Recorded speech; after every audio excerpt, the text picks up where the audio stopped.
The 11th season of MPL Philippines is brought to you by the following sponsors. Smart, the official tournament telco partner of MPL Philippines Season 11. Our official sponsor, Infinix. Infinix Note, ultra-fast gameplay. Our partners in Esports, Maya, it's everything, and a bank. And Secret Lab, the official gaming chair of MPL Philippines. Experience the MPL Philippines Season 11 action live at Shooting Gallery Studios. Tickets are now available via tickettome.net. Get yours now. If you missed the matches and want to quickly recap what happened, visit our official website for post-match reports at ph-mpl.com/news. To ensure the quality and fairness of our games, MPL Philippines is also monitored and supervised by the Games and Amusement Board.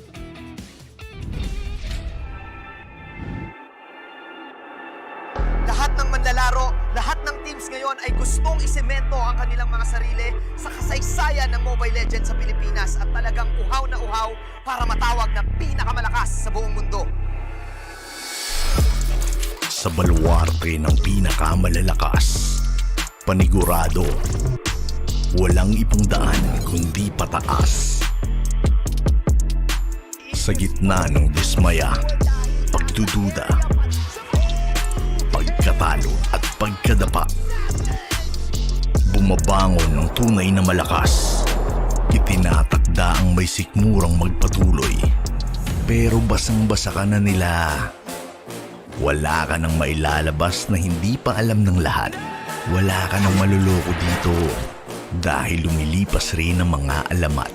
Kumakalat ang kawalang katiyakan. Ito na ang katapusan ng mga nagbabalat kayong Diyos. Umuusbong ang bagong dugo para ibagsak ang nagmamataas.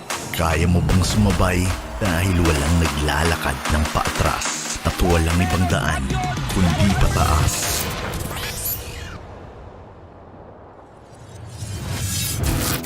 Papaalala ko ulit sa inyo kung bakit Bren lang malakas.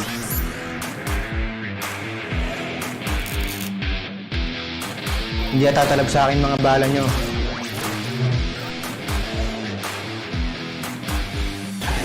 Ang pagbangon namin ay ang simula ng pagbagsak niyo.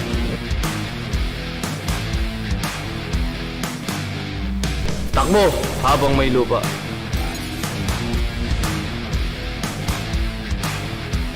Walang dakil-dakila dito sa MPL. Ngayon nyo makikita ang tunay na lakas ko. Hindi nyo alam kung anong klaseng bangungot ang kaharap nyo. Naglalaban lang kayo para sa second place. Umatras na kayo hanggat may pagkakataon pa. Pinaglumaan na kayo. Oras na namin to. Pupulbusin namin ang bawat isa sa inyo.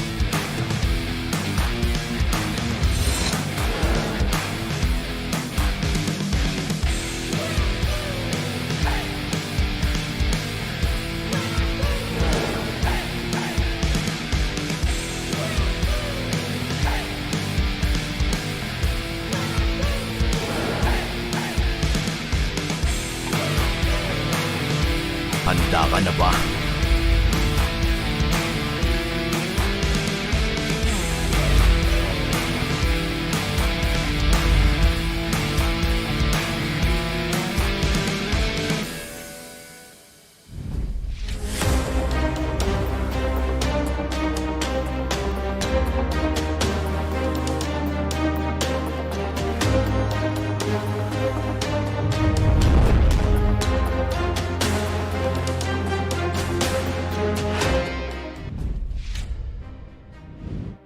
Good day, Mobile Legends universe! We are now down to the final day for our first week of the regular season of MPL Philippines Season 11. Last year, nasaksihan natin nag-dominate ang RSG Philippines patungo sa pagiging kings of Southeast Asia. Will they be able to defend their title and make the same run featuring a new roster with a very familiar face we all know and love? Now for the first match of the day, RSG Philippines will be going up against the recent victorious ONIC Philippines. So sino ang makakakuha ng unang panalo sa araw na to? We're about to find out. Casters, pass up. With the MSC Championship squad in tow, Exhort steps up to the plate. Can they stop the White Hot Sophomores in their season debut? Welcome to Mabuhay at your service. My name is Leo. Joined here at the desk by Rockhart and Reptar, and we're bringing you the first match of Day 3 in Week 1 of MPL Philippines Season 11. Gentlemen, how are we? We are doing great right now, and seeing RSG Slate show up for the first time today. H2O, baby! Yeah, H2 looks very happy in his new team. Not even like before we see him in action here. That's been the talk of the town. H2 very happy with RSG Slate PH.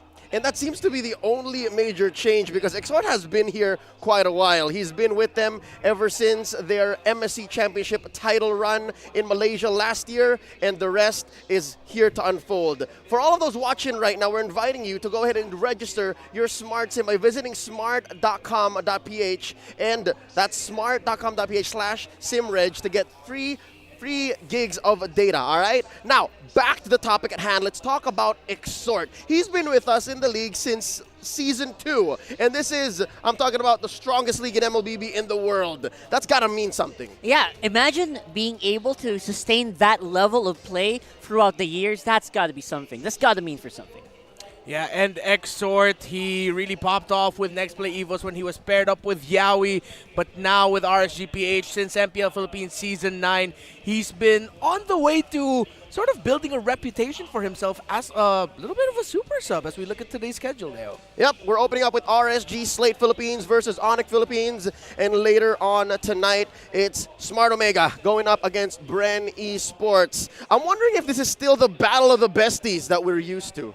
They do seem to have a bit of a different aura, a bit of a different identity coming into this one. So hopefully we still see some of that banter offline. But you never really know what's going to happen with a new set of players. Yeah, I'm sure there's still a little bit of that spirit of besties in them, though, for sure. If anything, that matchup is very young. To me, it feels like a restart. It feels like a reboot. And I couldn't say the same about this first matchup. It feels like RSG Slate Philippines and ONIC Philippines are coming into Season 11 with, I don't know, let's say reworks. Because again, with Exhort coming up to step to the plate, this is his last MPL match in Season 10, if I'm not mistaken. He did very well in the absence of Aqua. Yeah, I remember this game clearly. This was him subbing in for Aqua. He played a Kadita, and you can see the stat line there, 705. He ended up getting the MVP of this game. And if I'm not mistaken, that was his first appearance in MPL Philippines Season 10. So it just goes to show, Exhort, when you call on him, when you need him, he is ready to go and answer the call of RSG PH Slate. And they were facing off against Bren Esports, who were on a hot streak. Oh yeah, in during the that later time, parts of the past season. So this is saying something, and this is just showing that Exhort really just does not fade here in the season. If anything, we could say he just keeps getting better and better. Just like good wine. Yeah, aging like fine wine. One thing I did notice and learned, I'd say in Season 7 into Season 8, Exhort is surprisingly intelligent. I could swear that when you get into a conversation with the young Dexter Martinez, you would be, I didn't know that.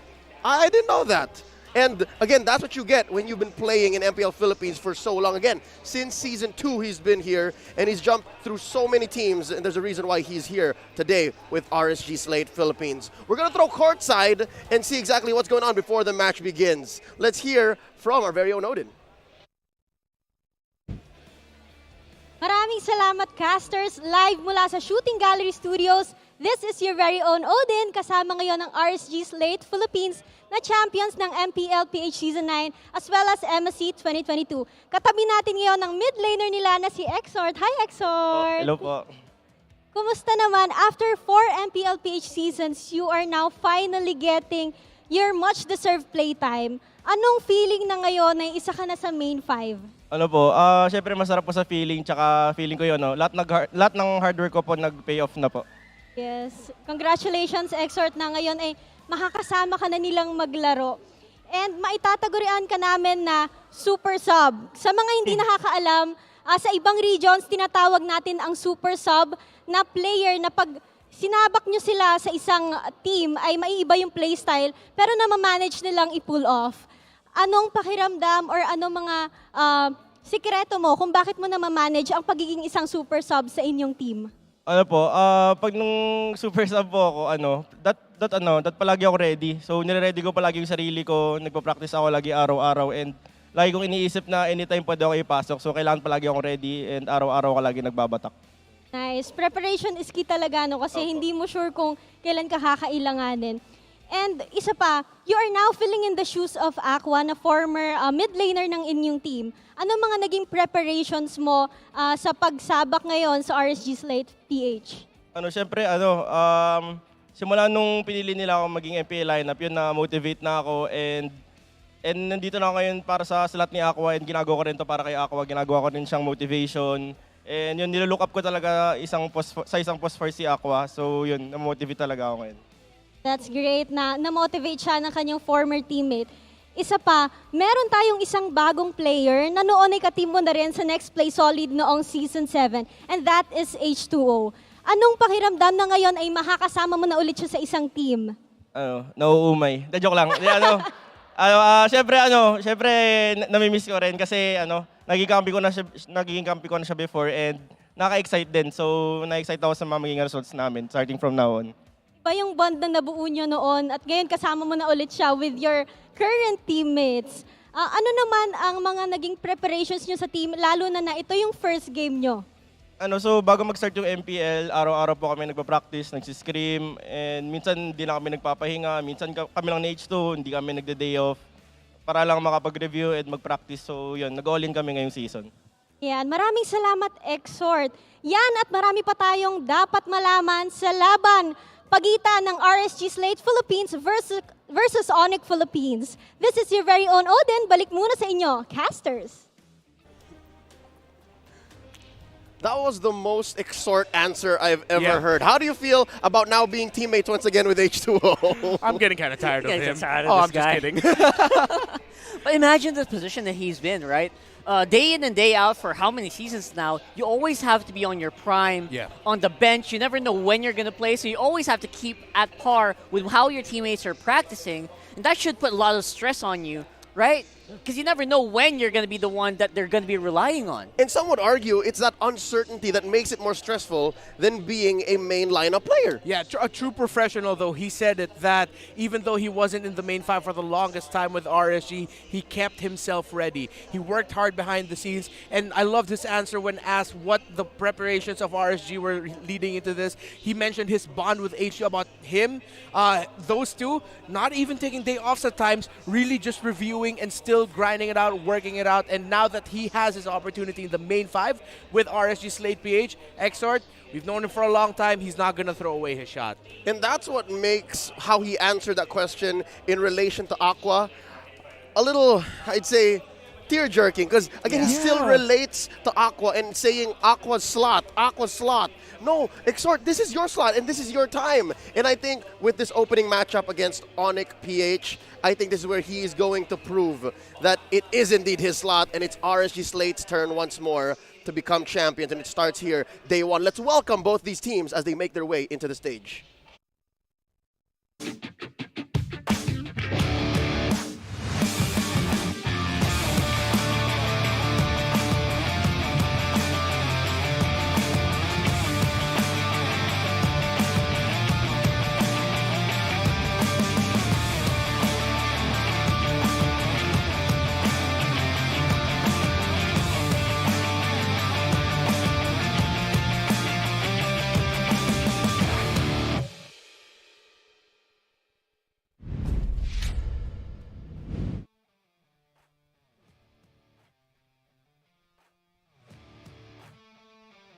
They are the MPL-PH Season 9 champions and current MSC champions.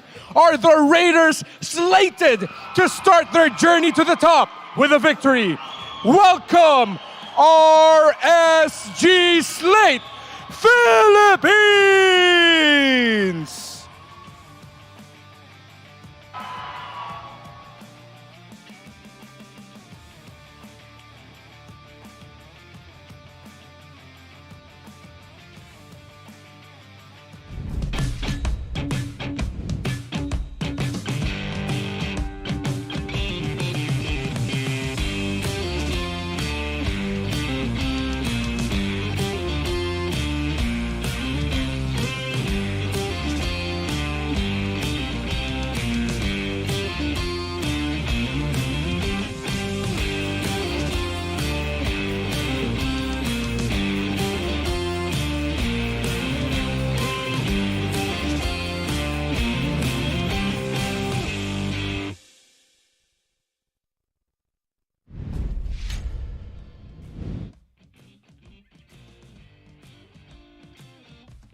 The Sonics will face off against the team that swept them in last season's playoffs.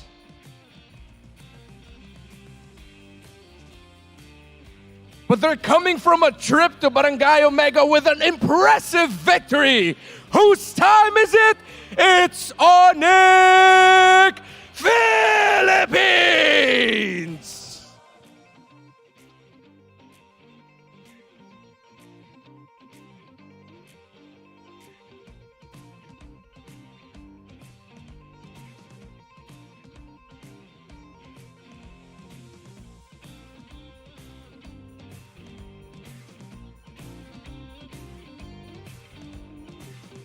And their coaches, Coach Bluffsy and Coach Panda.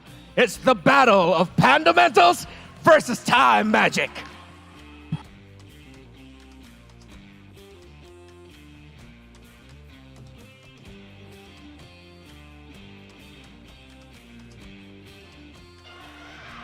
Here's the lineup for RSG Slate Philippines. Eman, H2O, Nats, Exhort, and Light opening up their season debut. Man, I have not seen H2O smile that much for a long time now, so I'm pretty sure everyone can see his mentality coming into this one. He must feel really, really good playing with these players. Coach Panda in the past has talked about how he's always wanted a player like H2 with him, or more specifically H2 in particular, a chance to coach a man like him, a player like him, and now with the smile that we saw on H2's face, what we've been hearing behind the scenes with how happy he is, it seems like RSG Slate PH have welcomed him with open arms and have really set up their play style around H2. And overall, I think with Exhort, he's been waiting for a player like H2 for a long time. We'll see what happens here. It's a homecoming of sorts. They're going up against ONIC Philippines with Nets, Sensui, Super Friends, Kekedat, and if I'm not mistaken, in the entrance, that was their newly minted team captain. That is true. And did you guys feel like a little bit of a chill? With ONIC coming into that one, they seem a little different today. Yeah, it's what we call ice in their veins. Hey! A little bit cold-blooded because they heard the reception of RSG Slate PH. This crowd that we have right now in the MPL arena is a little bit more RSG Slate favorite side. So this time ONIC came out just cool, calm, collected. Y'all are making noise now, but we're going to shut you down. And rightfully so, because yesterday they took down the Barangay in a 3-game series, and boy oh boy was that a treat to watch. Better yet, we called it, and I enjoyed that 3-game series. It was actually pretty fun, and I think that is one for the books for sure. I'm still looking out for Omega to make their mark here, but now I think ONIC's definitely proven something. Let's hear the keys to victory.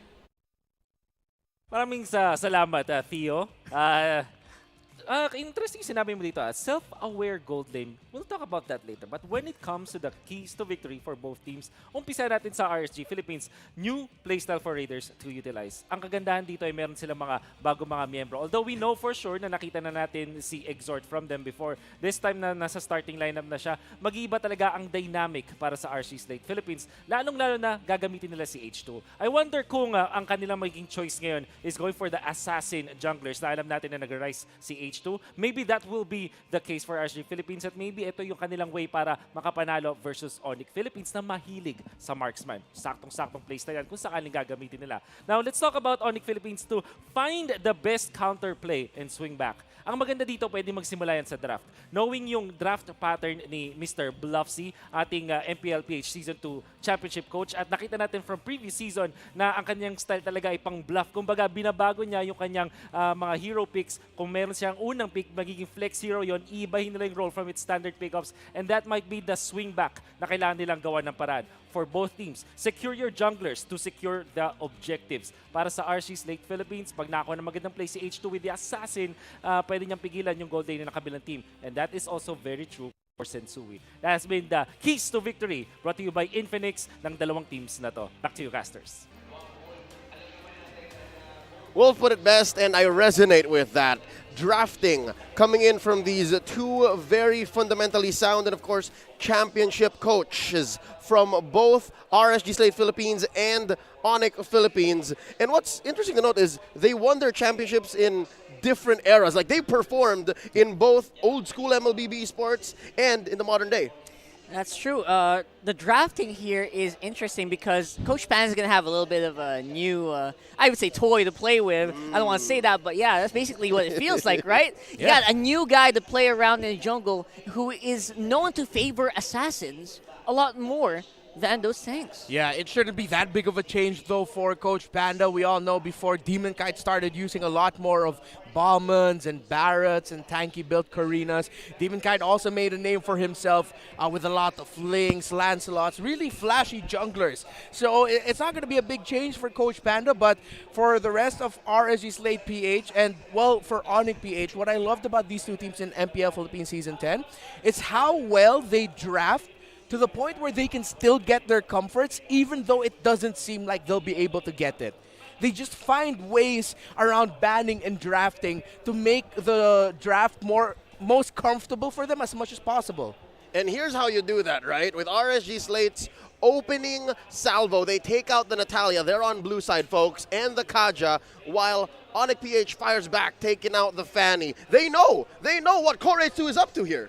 Yeah, H2O, man. I feel like this is going to be... There's a good chance that the first free picks do get a lot of attention to the jungler of RSG. But right now, though, we kind of have to keep in mind as well how strong the mid lane and the gold lane of ONIC is. So I feel like they can also kind of start their first free drafts there. I feel like Nets' zero pool is a bit more diverse in comparison. Yeah. Eman has been favoring a lot of the Beatrix all the way back, right? All the way back to some seasons ago. Yeah, they really pick other marksman hero depending on the situation. If they can get the safest marksman as much as possible, they will. That's always been the thing for RSGPH. And yeah, as you mentioned, Nets is more willing to pick up Bruno, even though Bruno is usually in the lower end of the totem pole of favorite picks for marksman, but he makes it work. Hey, that was a moment in Season 10 where an almost impossible split push was employed by ONIC PH. I remember it like it was yesterday. Here's RSG Slate's opener, the glue, most likely going into the hands of Nats here. And this is Coach Bluffsy's gambit alongside Coach Lyric. By the way, also making his debut here for RSG Slate Philippines is the new sub-coach or the new assistant coach is Coach Ryzen. Yeah, Coach Ryzen, also known as Coach Theo Eusebio. And now with the picks here for ONIC Philippines, of course, you'd want to take up the Valentina. You're up against Light, one of the most iconic set-up roamers in the game today. Picking up the Valentina makes RSGPH think twice about picking up his signature Franco, signature Atlas, and yeah, let's not forget he plays really mean Chos and Lolitas as well. Now you see there, we mentioned it earlier, Dare is on the board, and there it is. The Lapu Lapu picked up as a response right away to the glue. Let's toss a coin and see if Light will start to pick up the Atlas, because that's definitely something that teams are still very much hesitant to play around, or to play against. And I feel like it's a strong point here for RSG if they pick that one up. Always a threat. If you can smash on through and break the opponent's formation just with the threat of activation, then most definitely a worthy weapon to pick up. But not here, not in this slot. Because again, the natural counter is still out there, the Diggy, so you got to watch out for that. Yeah, Diggy's still on the board, and I'm pretty sure if Kekadude can play a mean Natalia roam, that's the type of player who will be able to play a mean Diggy roam as well. That is a signature pickup right there for Exort, the Kadita, and there's the Cho for Light. How did we miss this out? Legends say Exort has held top global #1 Kadita for 6 months back in the day. 6 months, top global #1. That is not an easy feat to do for sure. Homie lives and breeds Kadita. It breathes underwater at this point, right? Yeah. And now Light is very comfortable, obviously, with this Cho. Surprised that ONIC didn't actually ban this out. But then again, there were a lot of bannables here against RSG. Maybe that's the reason why they're so good here. Yeah, and that's why they don't ban it out. They know they're going to pick up the Diggy. We just said it. Kekadu plays a mean Natalia. He's most likely able to play a mean Diggy roam as well. So now RSGPH, what's good with their lineup is, yes, it's frightening that they're going to be going up against a Diggy. But they have heroes, specifically the Kadit and specifically the Cho, that can force the time journey out early and then save up your other control abilities for the bigger portion of the team fight once the time journey is down. And if that doesn't work, you can just go pure damage output here Yes. with just good positioning from this Kadita, which is the reason why they picked this up. And that allows Core H2 to pick up his favorites. Who's to say he's not going to pick up a Ling here? Who's to say he's not going to get his hands on a Lancelot? Yeah. Hell, even a Hayabusa. Oh, speaking of, there's the ban by ONIC PH. Kind of read already by ONIC PH. I love it. Looks like kiddos have done their homework in this one. And definitely a huge threat here is H2O. But I'm wondering, maybe, is ONIC really they might be overthinking this at some point. It doesn't seem like they're overthinking it. It seems like they're just a step ahead. Not necessarily 10 steps ahead. I feel like 10 steps ahead, that's when you're overthinking it. But right now, they're just going for the fundamental answers, knowing what they know about RSG Slate PH, and of course H2, how he plays around here. So they're going to do their best to sort of temper that. But what I like about it is that they're not overly committing and answering one specific thing. There's enough room in their draft so far with their picks and what else is left on the table for them to switch the strategy around a little bit depending on the situation. What is a good switch up here? I would say I'm still looking for a good hunter. They need something to hunt down a gold laner for RSG. Because imagine this lineup of RSG, right? Their front line's so good. They're going to need someone to attack the back aside from this Lapu-Lapu, man. Because right now, whoever RSG picks up as their gold laner is going to be hella safe. And that's the interesting thing here. We haven't really seen much gold lane bans, save for, of course, the 1-1 and the Melissa at this point. And they haven't shown up. So Carrie's still out there. Beatrix is still out there. So many choices. Yeah, Brody, Claude, all the top-tier marksmen are still on the table pretty much. There's the Martyrs taken away by RSG PH. I like that they were able to commit to that because one of the most annoying combos to deal with is a Diggy Valentina and a Martas roaming together because of how much crowd control they can chain. You get pulled back, you get terrified. The moment the Marta starts spinning around a little bit, yeah, there's almost no escape. We see a Brody getting hovered and they pick it up right away. So it makes RGPH again think twice, a little bit more about picking up the Claw than Assassin maybe. I like that RSG has a good memory because this Marius has been very proficient in the hands of Sensui the previous season. And yeah, that's just one less thing for them to worry about here. Definitely a very front damage heavy lineup here for ONIC. They might need a really, really strong front line here because right now with the Diggy Roam, they're a little bit on the squishy part of the spectrum. So the Barats is a definite possibility here. Off the top, that's the best choice since the Akai got banned out. For RSG Slate, though, off of Coach Panda and Coach Theo, they have to make the choice now. What's Eman gonna play and what's H2 gonna play? Still might be a Beatrix and an Assassin, or they might even go Fredrin, who's actually still available. Although with the Diggy around, let's see if they will. Yep, there's the Fredrin, and there's the Beatrix. No Assassin H2 for the day. He's starting to swap it out, switch it up a little bit, man. Yeah, it seems like the Assassin in this game is actually going to be Exort. Yeah, actually. He's going to be the one doing the hunting. The clear burst coming in from the Kadita, the most reliable burst that RSG Slate PH has access to. Now, what's Sensui going to play? That's the big question here. You mentioned the Barrett. The Barrett looks really good, yeah. Unless they're going to go all in. And it's a bit of a risk. They can still bring back the Balmond, but... Thinking Leomord? Well, Leomord might actually be great for this lineup. That's like MSC feels. Pure damage lineup here. Yeah, but that's over-reliance on the Diggy if that's the case. On timing the ultimate of the Leomord alongside the Diggy. Oh, okay. Interesting. All right. A bit of the balance there. Wait. Who goes in the jungle in this case? Is it a jungle Grok a la Carl Teasy? Yeah, it's a jungle Grok. It's looking like it. All right. Oh, well, on screen, that's our predictions on both desks, English and Filipino. Watch out for the smart power prediction. At some point in the game, a poll will show up, and you will only have until the timer runs out. Comment your prediction with the hashtag #PowerOfSmart. One lucky person guesses correctly will win a redeemable in-game code. Remember, keep an eye out for the poll. Now, with this last pickup, the Grok, Rocka, you were saying they need amount of peel. But how about some damage as well? That's both. That is both. Actually, that's why I mentioned they picked a little bit of a balance between either going full tank or trying to still steer into the direction of we got damage, we're going to take you down. Yeah. Right? When you guys brought up the Leomord earlier, remember I mentioned something about how it puts a little bit more extra reliance on the Diggy time journey. Having the Grok, who has his own ability to be immune from crowd control for a bit, takes away that reliance so that he can equally contest alongside the Fredrin. Yeah, it seems like a catch-22 because you also get some CC with the wild charge. Yeah. So it seems like a jackpot for ONIC PH. Imagine layering that well with the reverse time. Man, that can do wonders in the mid lane. Exactly, but we have to look at the past though. On paper, it sounds good, it looks good, but the last time we saw a Grok in the jungle, it struggled. Here we go, game 1 between RSG Slate Philippines and ONIC PH. Look at this. Light and Exort already crossing through. Man, Kekedot doing a pretty good job of putting down this Beatrix. Again, huge comfort pick here for Eman, used very extensively in the past seasons. And yeah, this is the right way to do so. Right now, Light, he's gonna have to put a pause on the mid lane because with a Grok there, it's a no-go zone.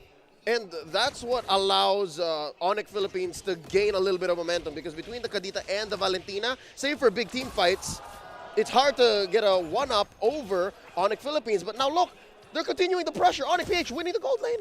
It's just going to be this traditional double gold start with a Diggy paired up with a Brody. There have been multiple times where that showed up in MPL Philippines Season 10, and most of the time, it will be that duo winning the gold lane, especially for one Cho. It'll be quite difficult. So later on, you'll see RSG Slate balance that out by committing more ganks onto the gold lane just so that they could help Eman a little bit further and potentially delay the eventual scaling of one Brody. Yeah, because this is the reason why this is so strong is because just imagine the amount of distance that a Brody can make against a Beatrix, coupled with it's so hard for a Beatrix to position herself. Yeah. With these time bombs all around. So even with Light there, just bopping these bombs, he's going to put low a lot of times, and he has to consider where the Brody is. And that puts Light and the rest of RSGPH in a very interesting position. Speaking of which, down bottom though, Exort bursting down there, making this turtle all the more difficult. Oh, look! Yeah, no goes on to the bot lane, but we are going to go on top side. Going to be, again, stymied here by the Diggy. The power of the Diggy here. Light is playing with fire here. He's going to be able to make it out live though, but then again, still a lot of gold being equalized by ONIC. RSG Slate escaping with just a hit of their lives is a good thing that they were able to secure that turtle. That extra shield given to the team is what ensured that Light will be able to escape that. So clutch. But wait, check that tier 1 turret up top though. Look at that. What? It was put down so low. Yeah. Did you see that? It's inevitable at this point. That's expected, and I'm sure RSGPH knows that. That's why they're here up top now. Again, the perks of the Brody pick right now being shown. Time Journey and the Flicker being committed by ONIC just to make sure that, you know, we don't get any casualties on top side, but this will be an opening here for RSG to maybe equalize some of that gold loss on top. Yeah, and speaking of equalize, that's why the first rotation of Exort was actually down to the bottom lane, because they know that their gold lane is having a difficult time. He tried to balance it out with a gank onto Dare, but Dare was just able to flicker away. But now you see Exort going into the gold lane much more often. Man, H2O on the Fredrin kind of hits different, doesn't it? Plays so much differently than what I'm used to. So whenever I see his name tag, yeah.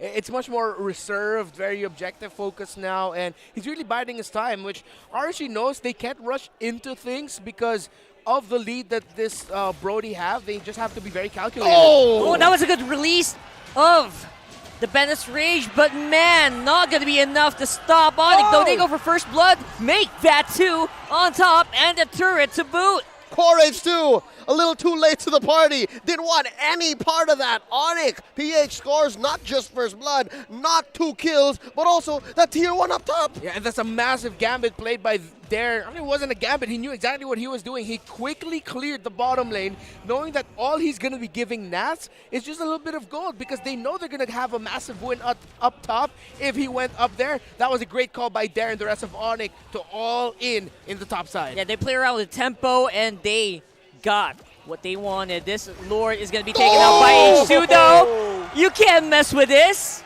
Y'all can't go with a red tree. We're equal on levels. I'll still get ahead. And it looks like Sensui just kind of left hanging there. Even with the HP scaling that a retribution gains between a Grok and a Fredrin, H2O still got the retribution down. Again, this is what you get with an assassin player playing a utility jungler. Yeah, so far so good. As Rockhart said, seeing H2 play like this does hit different, but it seems like it's a hit that you're willing to take, and you're actually happy that you got hit because so far, H2 looking good. Yeah, but ONIC, of course, will still be ahead in gold. They still have some of that tempo left over from that top side push. Top is exposed here for RSG, so now we're going to have to wait and see what ONIC is going to be going for next. Oh, that's Kekedot using the conceal to help mask a rotation, but it looks like RSG Slate-PH not allowing it. Again, the fact that H2O is holding down at least this quarter of the map makes this match closer than what it looks. Again, despite ONIC's 2-kill lead, a turret lead, all turtles have gone to RSG Slate Philippines, so that's what's keeping it close. That's saying something. That means they're keeping the objective in mind. Unlike some teams, they're just willing to give everything away just so that they don't suffer in the early game. RSG are still able to at least pull some of that back from ONIC. Revisiting the keys to victory earlier, one of those for ONIC PH was find the best counterplay swing back. Right now, that's looking like it applies more to RSG PH with ONIC having the lead. But their key to victory earlier was to also utilize a new playstyle for the Raiders, and we're seeing it. This is the most cautious and reserved RSG I've seen in a while. Bit of a TikTok play here from Light. Just light pings, I guess. So basic here for RSG. They take up a kill and a turret on top side. A little bit of a revenge from earlier. Interesting mechanical use of the Way of the Dragon. Redmar, did you see that? He kicked him into the wall! Yep, and when that happens, there's nowhere for you to go. That was a great call there by Light and RSG Slate-PH. There's snaps! Man, Emma really hit the mark there, forcing ONIC, the guy to back off. Toward the port memory puts basically no damage onto Nats, buying so much space. And now RSG, they get another turtle. And they're not quite done yet. Nats will be low. Already used the split. And that is going to be the collateral damage there for RSG. It looked really good for RSG Slate-PH, but ONIC PH was actually the one able to secure the turtle there. Sensui just being able to retribution it in time. Again, that's what we were talking about, the strength of a Grok and why you pick him up in the jungle. He's able to stand toe-to-toe with a Fredrin. Which is weird, because in the most unconventional ways, and where you could have sworn RSG was in the lead, it's ONIC who gets the turtle. Yep. Sensui from out of nowhere with that retry. That's a wild charge to the face! Speaking out of nowhere, they just dive in onto that. They're surprised. Wait, what is this Grok doing in that book? He's not supposed to be there, and they suffer a kill. My boy John Paul Salonga, what happened? Call an ambulance, but not for me, says Sensui, and now ONIC on the way to breaking this mid lane tower unless RSG Slate-PH be able to clear it in time, and they do. So now we're at the point of the game, ONIC PH with the lead. This Grok is a problem, the damage it's dealing along with the setups, and so far Nets is untouched because RSG Slate are getting surprised by the positioning of ONIC PH, them being able to get there in time. So now RSG though, again, I like how they're playing slow and calculated. They're up against a team that had an early game lead. They just need to pick their fights, and eventually they'll be able to find that counterplay swing back if ONIC doesn't make the most out of an initiation that they start. 30 seconds away about from the first lord of the game. ONIC, 3K ahead, give or take. They're pressuring down bottom. Nats has been doing good, just holding the losing lanes for RSG Slate Philippines. But that brings up the question, what happened in the early game? How did Dare do this? And it looks like they're going for more! That's a big question. Dare will miss on the bravest fighter, but will it be enough? I think it will. Super Prince with enough damage on the Eman. That's also a turret. Exort gonna be terrified here, but is in no immediate danger. And now, because of that, ONIC will have the opening on that Lord, just like you mentioned. Great start there by ONIC to pull the trigger on that play. Emma just not being able to get away in time. And right now, we're seeing a difference in the proactiveness of XP laners. Again, the Lapu Lapu was the direct answer to the glue because we know the Lapu Lapu can rotate a little bit faster. Dare avoided getting picked off early off in the game, and then he was the one able to get out of lane much quicker. Glue is still a strong pick. Don't get me wrong, but players are starting to understand more and more now just how slow he is with being able to go around the map and how much you can move around much quicker over the Glue. And this is a big contrast to how Nats usually plays. Yeah. He plays so quickly around the map. Oh my goodness, what a beautiful play there. They're able to take out a Grok. That's no mean feat here. And ONIC will have to fight this 4v5. A little bit of a cooldown on the ultimates, which means that they can push a little bit further, a little bit harder here. That's the top lane turret taken down, and an inner turret on the mid also taken with nets. The map was not on RSG Slate PH's side. Yes, they picked off Shinshui. Wasn't a shutdown by any means. There were no kills on that Grok, and they lost so many turrets along the way, and there's waves upon waves crashing into their base. Yeah, and speaking of waves, that's all RSGPH can do now. Hope that Exort catches the right target so that they can burst one or two down, and then eventually RSGPH will just whittle down the other members of ONIC. In full 5v5s, ONIC's on the roll. They have the utility. Again, the Deki pick coming in third. The Grok being able to avoid crowd control. The Lapu Lapu as well. Super Friends changing his battle spell into a Purify. RSG Slate, their window of opportunity at this point of the game is so small. And considering Nets is untouched, look at that. A knock-up on Sensui, that's a good start for RSG. There goes the Time's Journey, no one's getting knocked up anymore. The damage is actually quite fading here for ONIC if you think about it, but Nets will still get a kill after he gets shut down. Hey, at least now RSG Slate PH gets a favorable punish. And now Light walks away with his life. This is signs of life from RSG Slate PH, pushing out ONIC. It's the counterplay swing back we were talking about. At some point, RSG Slate will be able to find it, and they did. It was a beautiful initiation by Sensui, don't get me wrong, but RSG Slate, it looked like they were ready for it, and immediately Light with a great pick-off onto Nets to lead to the situation where ONIC had to completely change their approach to their fight because they had to protect their marksmen. Speaking of, the gold is still in favor of Nets, but both marksmen have Wind of Nature and have their key damage items, so it's still pretty neck and neck at this point. That's actually the point I was going to bring up there. Nets was untouched up until that point, which is the big difference maker here, which was stopping RSG from going all in. Because if they go all in, and Nets is right there with a good front line, they can't really do much, and they're going to get punished. But now that's a different story. Yep, and that shrank ONIC PH's gold lead by half. They were sitting at a comfortable 5-point-something gold lead, now down to 2.5K.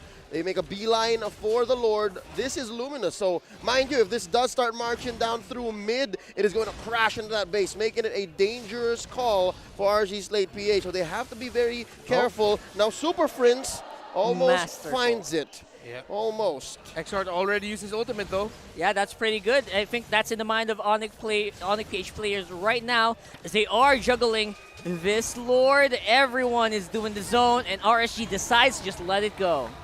Good decision there by RSG Slate. Way too risky. Kekadude still had his time journey, and Exort did not have his ultimate. Tried to pick off Super Friends, but Super Friends able to sidestep it. It happened off camera, but now there's going to be a hell of a defense for RSG Slate. They have, this is the struggle with Kadita lineups. Not the best wave clear. Yeah. But if they can get the combo from the Kadita to land on Heroes, that's going to be a completely different story. Or just keep Eman alive, basically, because Eman is like their biggest minion wave clear, Lord clear tool here. With the rocket launcher and the submachine pistols too. Oh no, not a good place for Exort to be. Tries to burst down, Prince. Oh, it's a 1v1 on the side while the rest of their teams do a 4v4 around the Lord. It's going to be H2O knocked up and pulled back here, and he is not going to go down for the meantime, but Nats might be in trouble here. Time's Journey Part 2 going to be used up by ONIC here, putting Nats low, but not quite dead yet. Successful defense by RSG Slate Philippines. ONIC walks out. That was on the back of Nats, but of all people. Yeah, Nats being able to get away just in time. I really thought he was going to go down there, but ONIC also realized that we just popped our time journey.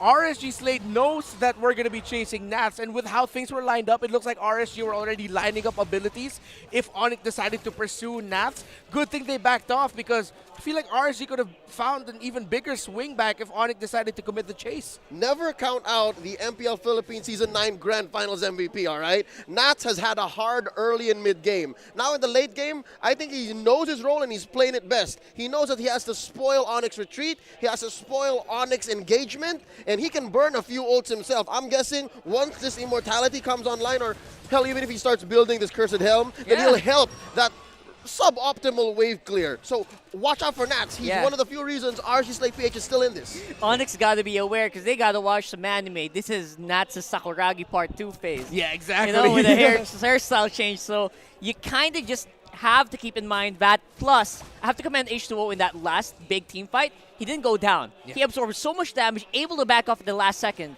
And that actually kind of like left ONIC like hanging like, all right, we used up all our damage. What do we do now? Now that brings up a question. Since Nats is holding on and holding out for his team, what's there to do? We haven't really seen Dare make much of a move in the past, say, 5 or 6 minutes. Where does this Lapu-Lapu come in through engagements? It's so pretty much just going to be being able to make sure that you land that stun when you have the double-handed sword form on you, and just being able to whittle out deal the damage that you can because of how tanky he can be. He gets some extra lifesteal with the presence of the mini glues around if that's when he decides to commit his ultimate. But one good catch by the Lapu-Lapu will be massive for ONIC VH. Speaking of catch though, RSG Slate need to work double time in catching off Nets because the last item he built was actually the Athena shield. So a full combo from Exort won't be able to take down Nets. He's the only source of magic damage, well, glue relatively, but not by that much. And Nets also has a good amount of survivability as well for physical damage. So RSG Slate,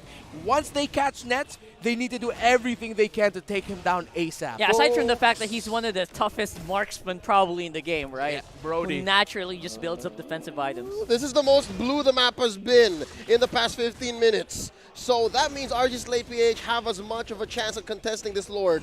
Hence why H2 and Sensui are just playing tug of war with this Luminous Lord. Looking very blue. They got the glue. And there's H2 in the middle of 2. Bars.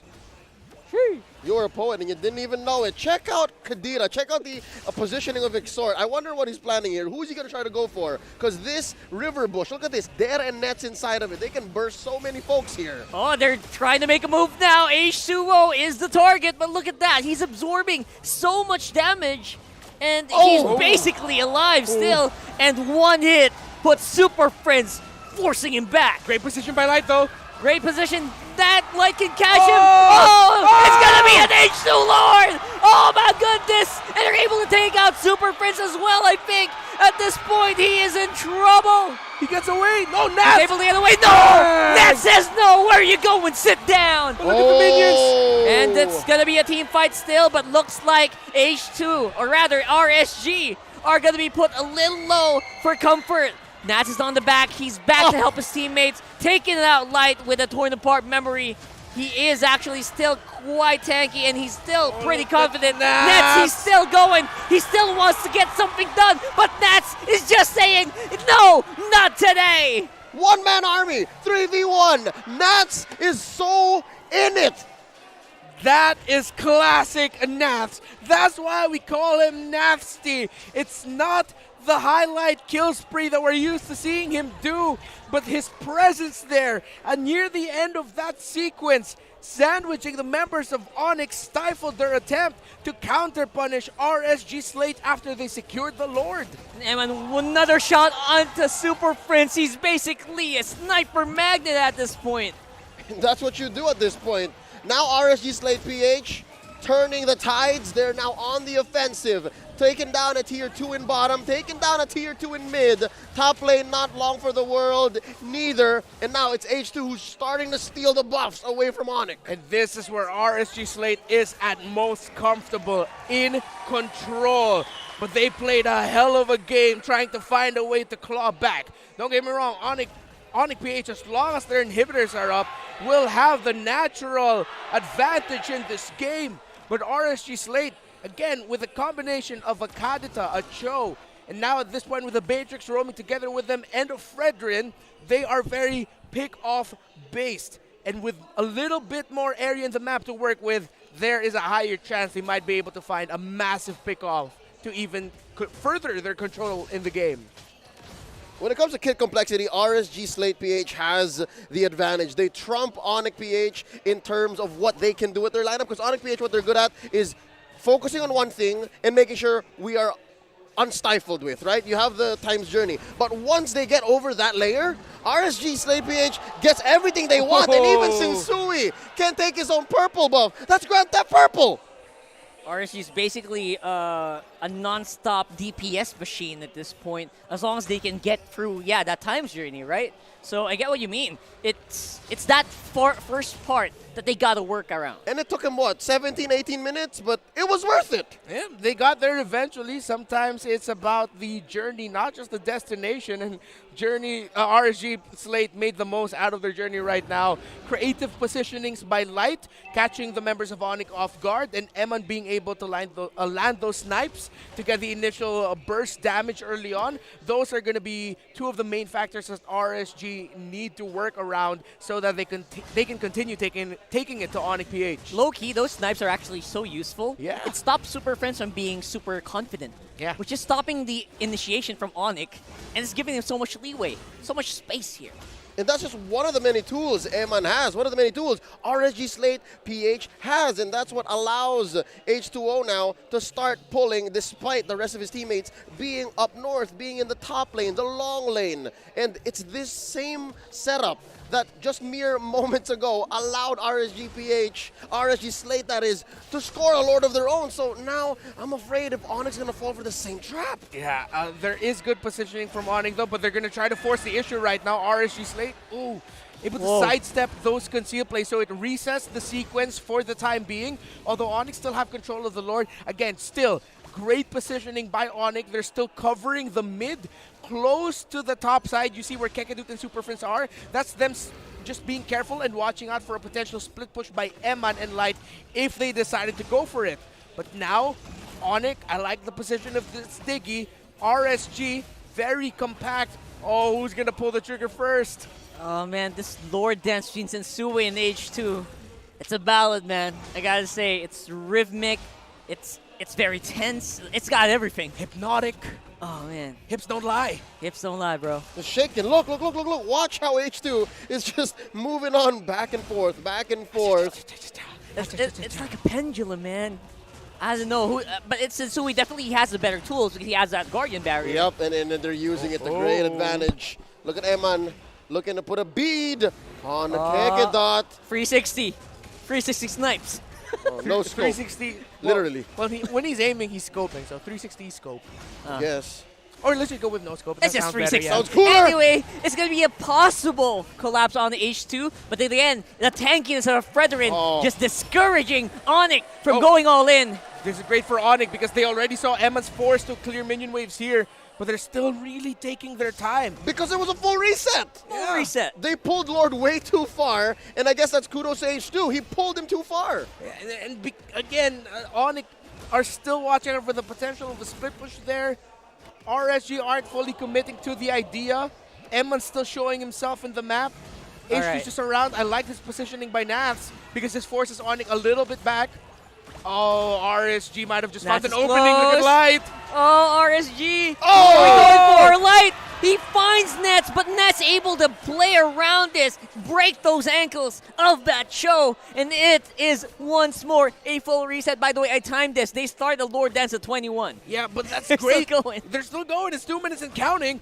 And what's great here is that Kekadut no longer has his time journey, but RSG need to force the issue. The cooldown of that wouldn't be that long, but because of the presence of ONIC in this Lord Dance, they still can't fully commit. But look at Nets. Oh! IMU also spent here. Super Friends in a fraction of his health. Let's see, does ONIC have what it takes? Can they still force this? Still a go. Is it still a go? That top lane is also threatening here with Nets just doing them dirty. He got found out though. Spotted out. It's going to be Super Prince. Exort finds it after how many minutes? Another kick on the Kekadot and a Bren of the Ocean just to finish it off. That Diggy is gone. Dexter Martinez, X-Sword and H2, the connection is alive, and they're still going for the Lord, down to an eighth of its health. Reset again, but looks like it's gonna be for RSG, because right now Sensui, he's on the run. Nets and there, they can only watch as RSG just does what they want to do. There, he's tired though, going for the greatest fighter, but he is not in a good position. Forced to flicker out and back off. This is going to be an RSG Lord. It's a two-man advantage for RSG Slate PH. Not just that, 8K ahead. This is a clear, evolved Lord for our Season 9 champions. 24 minutes and we're still going. ONIC is going to have to pull off a hell of a defense to stop this. RSG Slate. How did they find it? That was a far kick by Light. They weren't able to fully kill Nets there, catch Nets, but the time journey gone.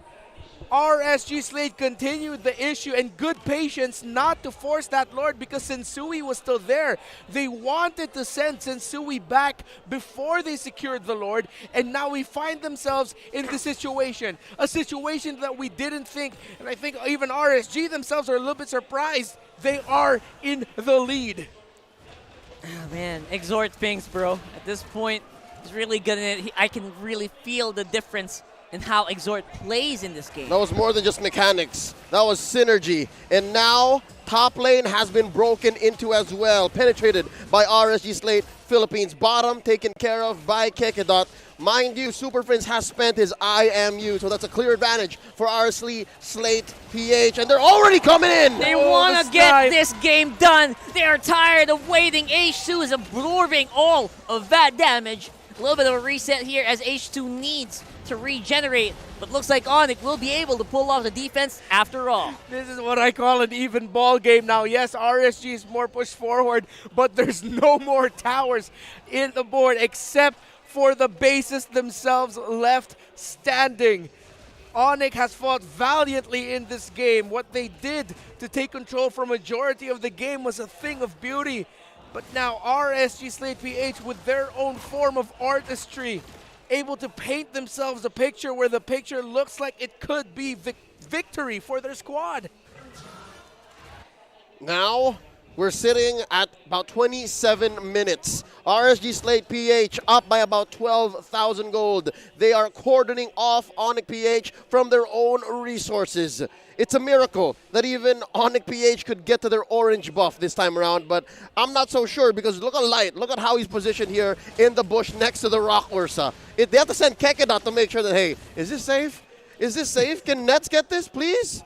And they just have to not be overconfident. They have to play a little bit more confident, rather, because it might look like a huge lead, but 10K is just nothing at this point, right? Everyone's got their items locked in, and all they have to do is just keep their eyes on the map. Splits are also a big possibility with a lineup like this, and if you cannot control that, again, ONIC's wave clear, a little bit limited compared to what we normally used to. So every lane must be accounted for here.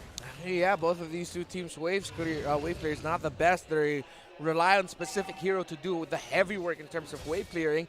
Eman is that for RSG. And we'll revisit something that we mentioned earlier. His snipes have been on point, and it's been a deterrent to ONIC PH. But Light, this is trouble. Oh, ONIC pulled a little bit of a trigger there on the Light, puts him very low, might force him to back off a bit, and could be an opening for Sensui to make a scout. Yeah. This could lead to two different outcomes. Number one, they could punish Sensui. RSG Slate PH gets a free Lord. The other way around is RSG Slate PH overcommits, much like this. Can they find it? And they turn it around, but it looks like neither team's not going to let either no way! Ow! How? Eman! How is he finding this time and time again? MSC 2022 MVP Eman! Ow! The deterrent is working. It's like every time ONIC PH wants to get close, Eman's like, nah, I'm going to snipe on the catch! Huge catch-up combo here. Sensui popped with the immortality. He's going to have to back off. And that's going to be a kill. Eman's really playing it well. H2's in the front. He has immortality. He has no fear. Appraiser's Rat is going to be ready there. And that is going to be it. I think so. That's going to be RSG. Unstoppable damage output. That consistent DPS. Really working it out with a double kill there for Eman. kick it out slow. Nets is still trying to see if he can make something done. But H2O says no. He's going down. That's it. It's a wipeout. Shooting Gallery has turned into Raider country because RSG Slate PH are on their way to taking game 1. And Eman has made this look like a shooting gallery. RSG Slate gunning for the first game win.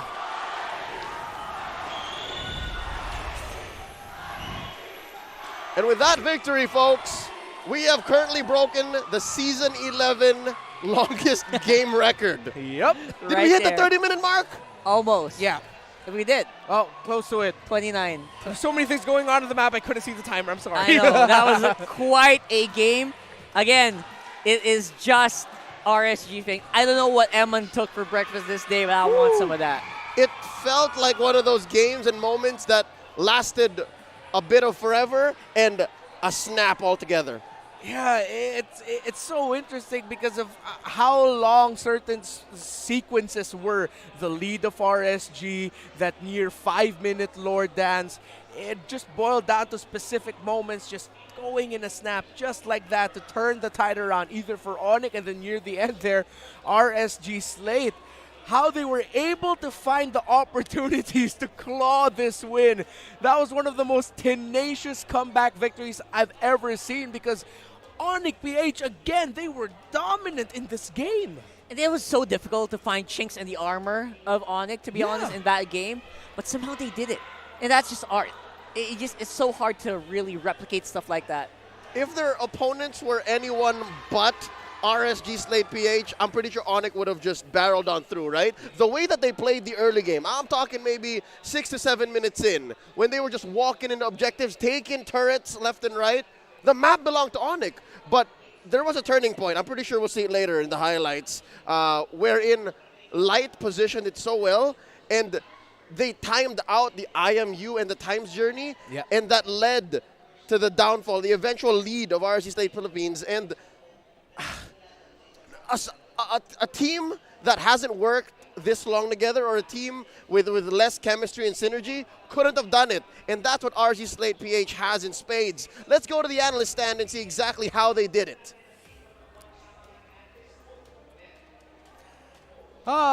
Sometimes the only thing that we can say in life is, especially in games of MLBB like this, is Diggy. Diggy was one of the central reasons why this game turned out the way it did. Again, the Diggy is tremendous with being able to deter its opponents with going into specific areas, such as Light, who loves placing himself in very unique positions to find that pickoff. And of course, you do that as a choke. So early on, the bombs of the Diggy, those little rabbits hopping around, and of course, the ever so important Time Journey Ultimate, along with the pullbacks that he can dish out as well with a reverse time, stifled what RSG wanted to do time and time again in the earlier portions of the game. Hence why ONIC dominated majority of the first 17, 18 minutes of the match. Well, 20. Earlier, Rockhart mentioned that Lord Dance started at 21. So ONIC PH, knowing that they have such a front-heavy lineup that is great not only for their Valentina, but for especially their Brody, Nets had a tremendous game, shuffling his items around. He constantly kept switching between the Wind of Nature and the Athena Shield because he knows how important he is to his lineup, him staying alive. He almost had a crazy highlight there near the end. However, RSG Slate were able to get to him. ONIC were confident in their control. But it was, of course, some key retribution takes as well from H2 with the earlier lords of the game, and as well as RSG Slate being tenacious in showing themselves in certain portions of the map to make ONIC think that they have to split themselves up a little bit more because they're watching out for split pushes. And of course, ONIC are very familiar with split push victories themselves as well. It sort of stopped the momentum of ONIC a little bit, that once they got to the Lord Dance portion of the game, that's good for RSG because ONIC's much more cautious. They're a bit slower now, and it's great for RSG PH because they were able to find time to get more farm for their MVP Eman on a Beatrix. If you're not used to seeing this, we saw this a lot in MSC. This man the MVP of the MSC 2022 Grand Finals, and of course with his hero Beatrix as well. It's not the shotgun that we're used to him seeing use, but he was a beauty, not only with the with the snipers as well, with Renner landing those shots as deterrent, stopping the members of ONIC PH from positioning and doing what they're able to do. Again, Super Prince, at some point we mentioned he became a sniper magnet. But as we look back at the highlights, again, this is a lineup set up for Nets of ONIC PH to shine, scale up as quickly as possible. That's the power of pairing a Diggy and a Brody together, as well as having a Grok and a Valentina. When you think of those combinations that I mentioned, you think control avoidance, damage, setup, and spacing. So ONIC played to their strengths beautifully for majority of the game, and that's why they were able to get that control. But once RSG Slate was able to find some positioning that went well for them, get pick-offs such as this as a pick-off heavy comp, even able to get away from attempts of ONIC to counter-punish them. Of course, they have a great stopper in the Fredrin in the jungle role with the control abilities he can dish out.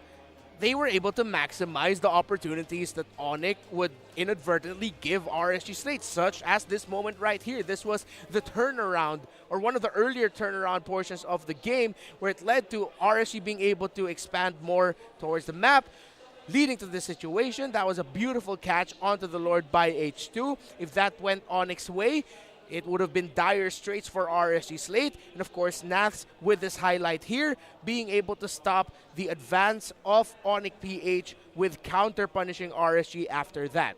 And it led to sequences such as this, where eventually RSG Slate found their opening. Again, they are a pick-off heavy comp. In the lineup that ONIC PH dished out, of course, they're going to be losing 5v5 fights if the time journey is up.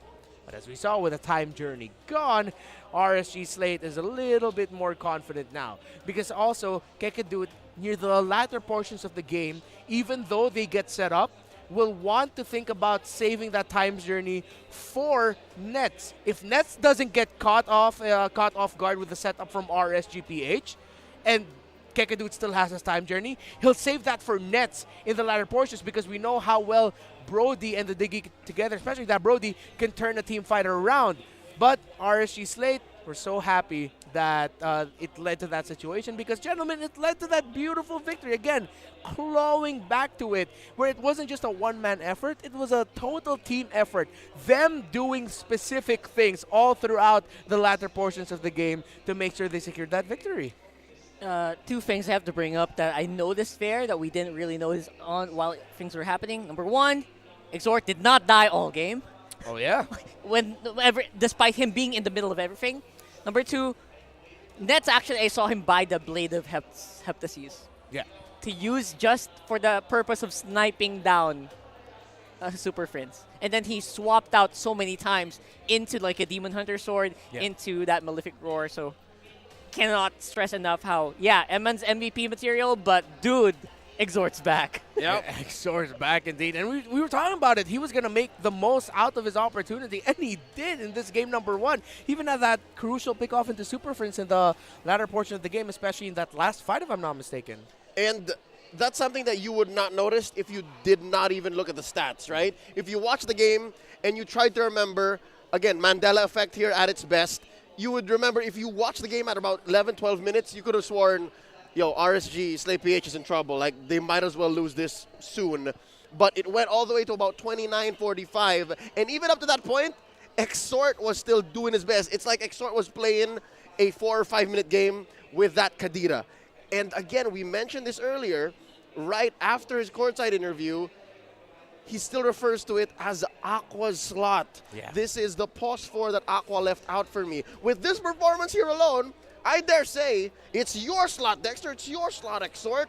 And any other Kadira played that way would have at least died once or twice. That's but right. not Exort. Not like this. Not in game one of this series, almost 30 minutes later.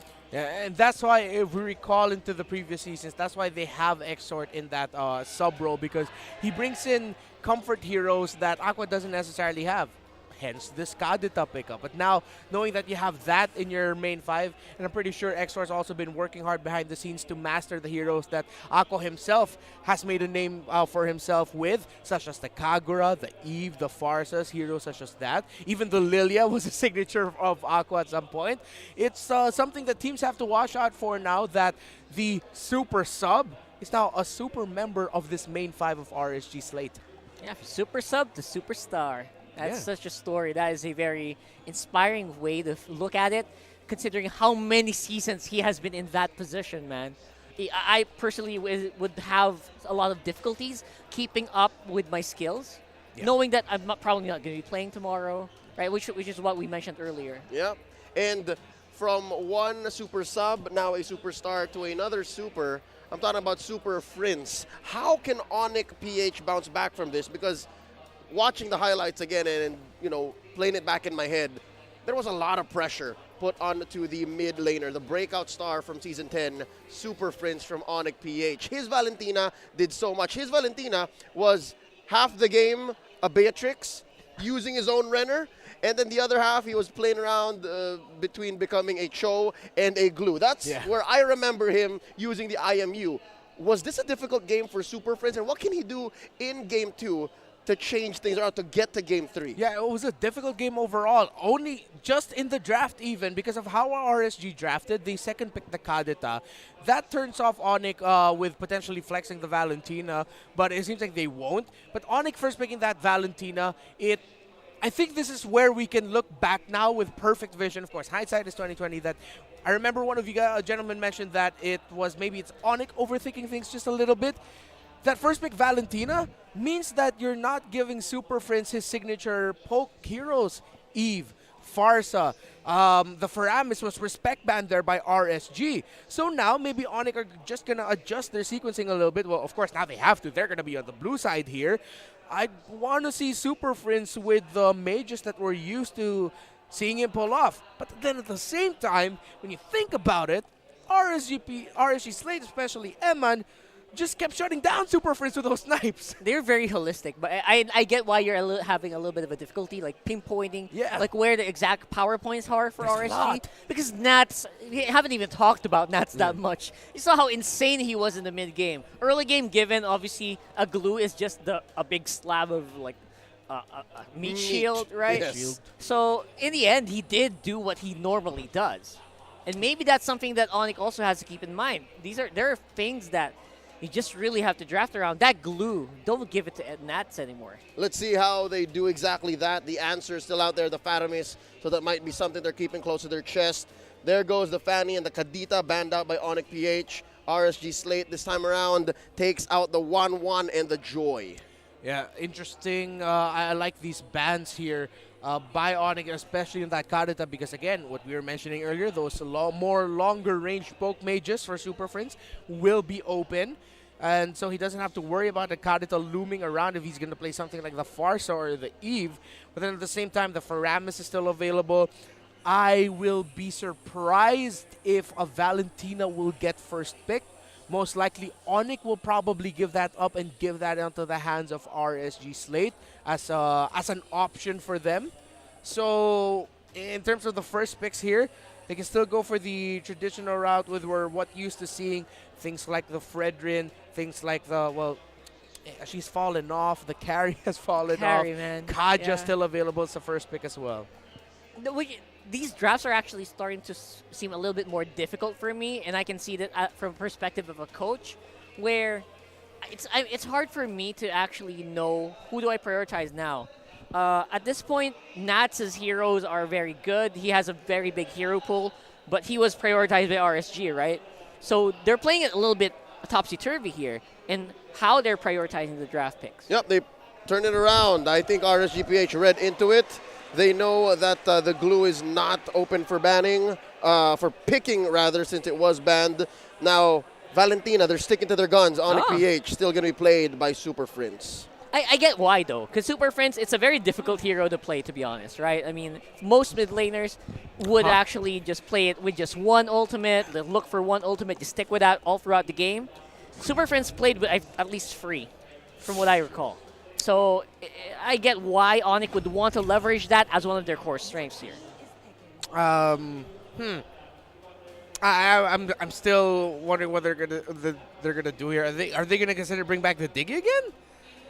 Because we've seen Light has a Diggy roam under his belt, and imagine the combo of a Diggy and a Farsa together.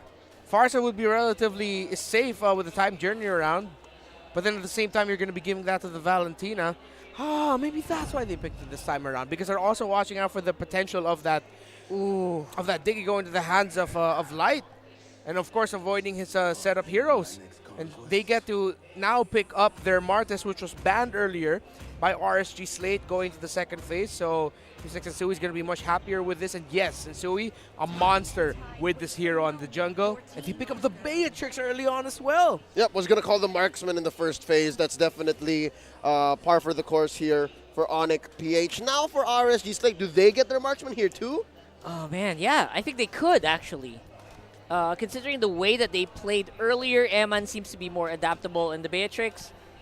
It could be a Beatrix slot, right? But they do run a risk of it being banned out, considering how well Eman played it.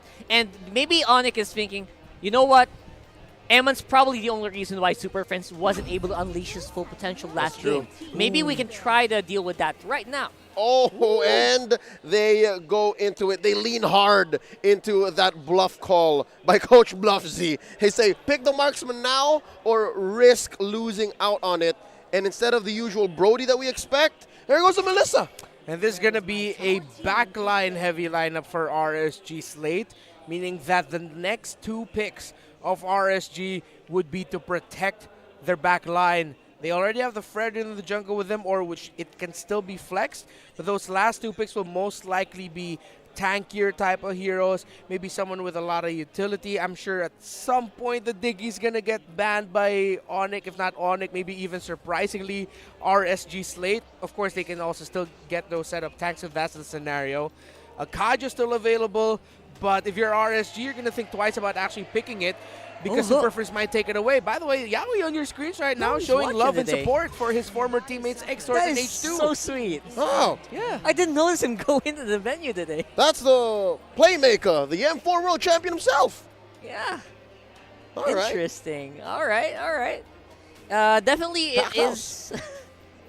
I'm thinking about Alapu for either side, actually. Alapu would be great either for ONIC right now or for RSG.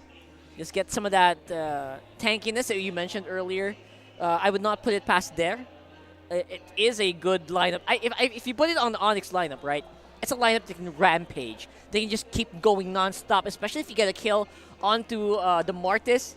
They can just keep going all day long, and that could be a win condition. Yeah, mind you, the roamers are still open. So if you have a hero that wants to rampage, trample, pummel on through, I think we mentioned earlier the foil to that, the Diggy. Still something to watch out for. Yeah, if RSG pick that up, they will have to worry about Valentina taking away that ultimate. They take away the Yuzhong, they're focusing on Nath's hero, so it's like a signal for RSG. Are you going to pick your Nath's hero now if that Fredrin isn't going to be it? Or are you going to pick up the Diggy? The Atlas is still available. Cho's still available, but ONIC hasn't showed enough picks to exactly warrant it just yet. A lot of options that RSG can go for here. Those two bans by ONIC were actually brilliant, the Benedette and the Yuzhong. Yeah, just make sure that you don't give...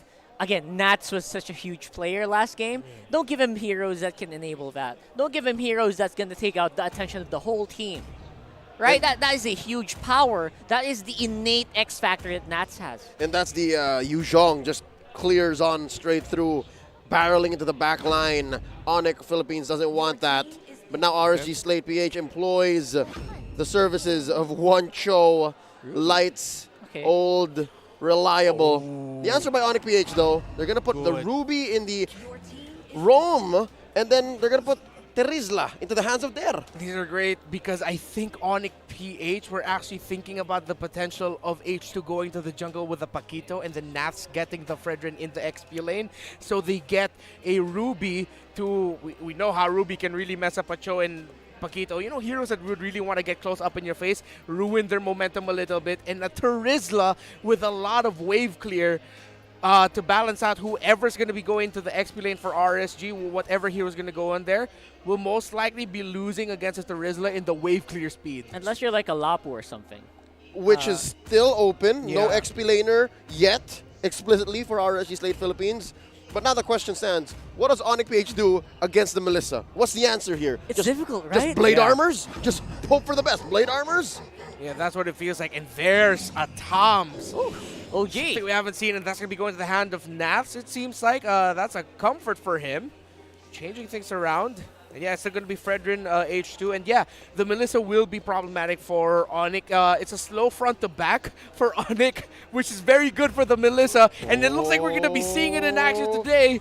It's a debut of Melissa using that skin. Nobara Kukisagi from the hit anime, Jujutsu Kaisen. It's a collab skins. This is going to be fun, boys. I wish I had money. I wish I Diamonds.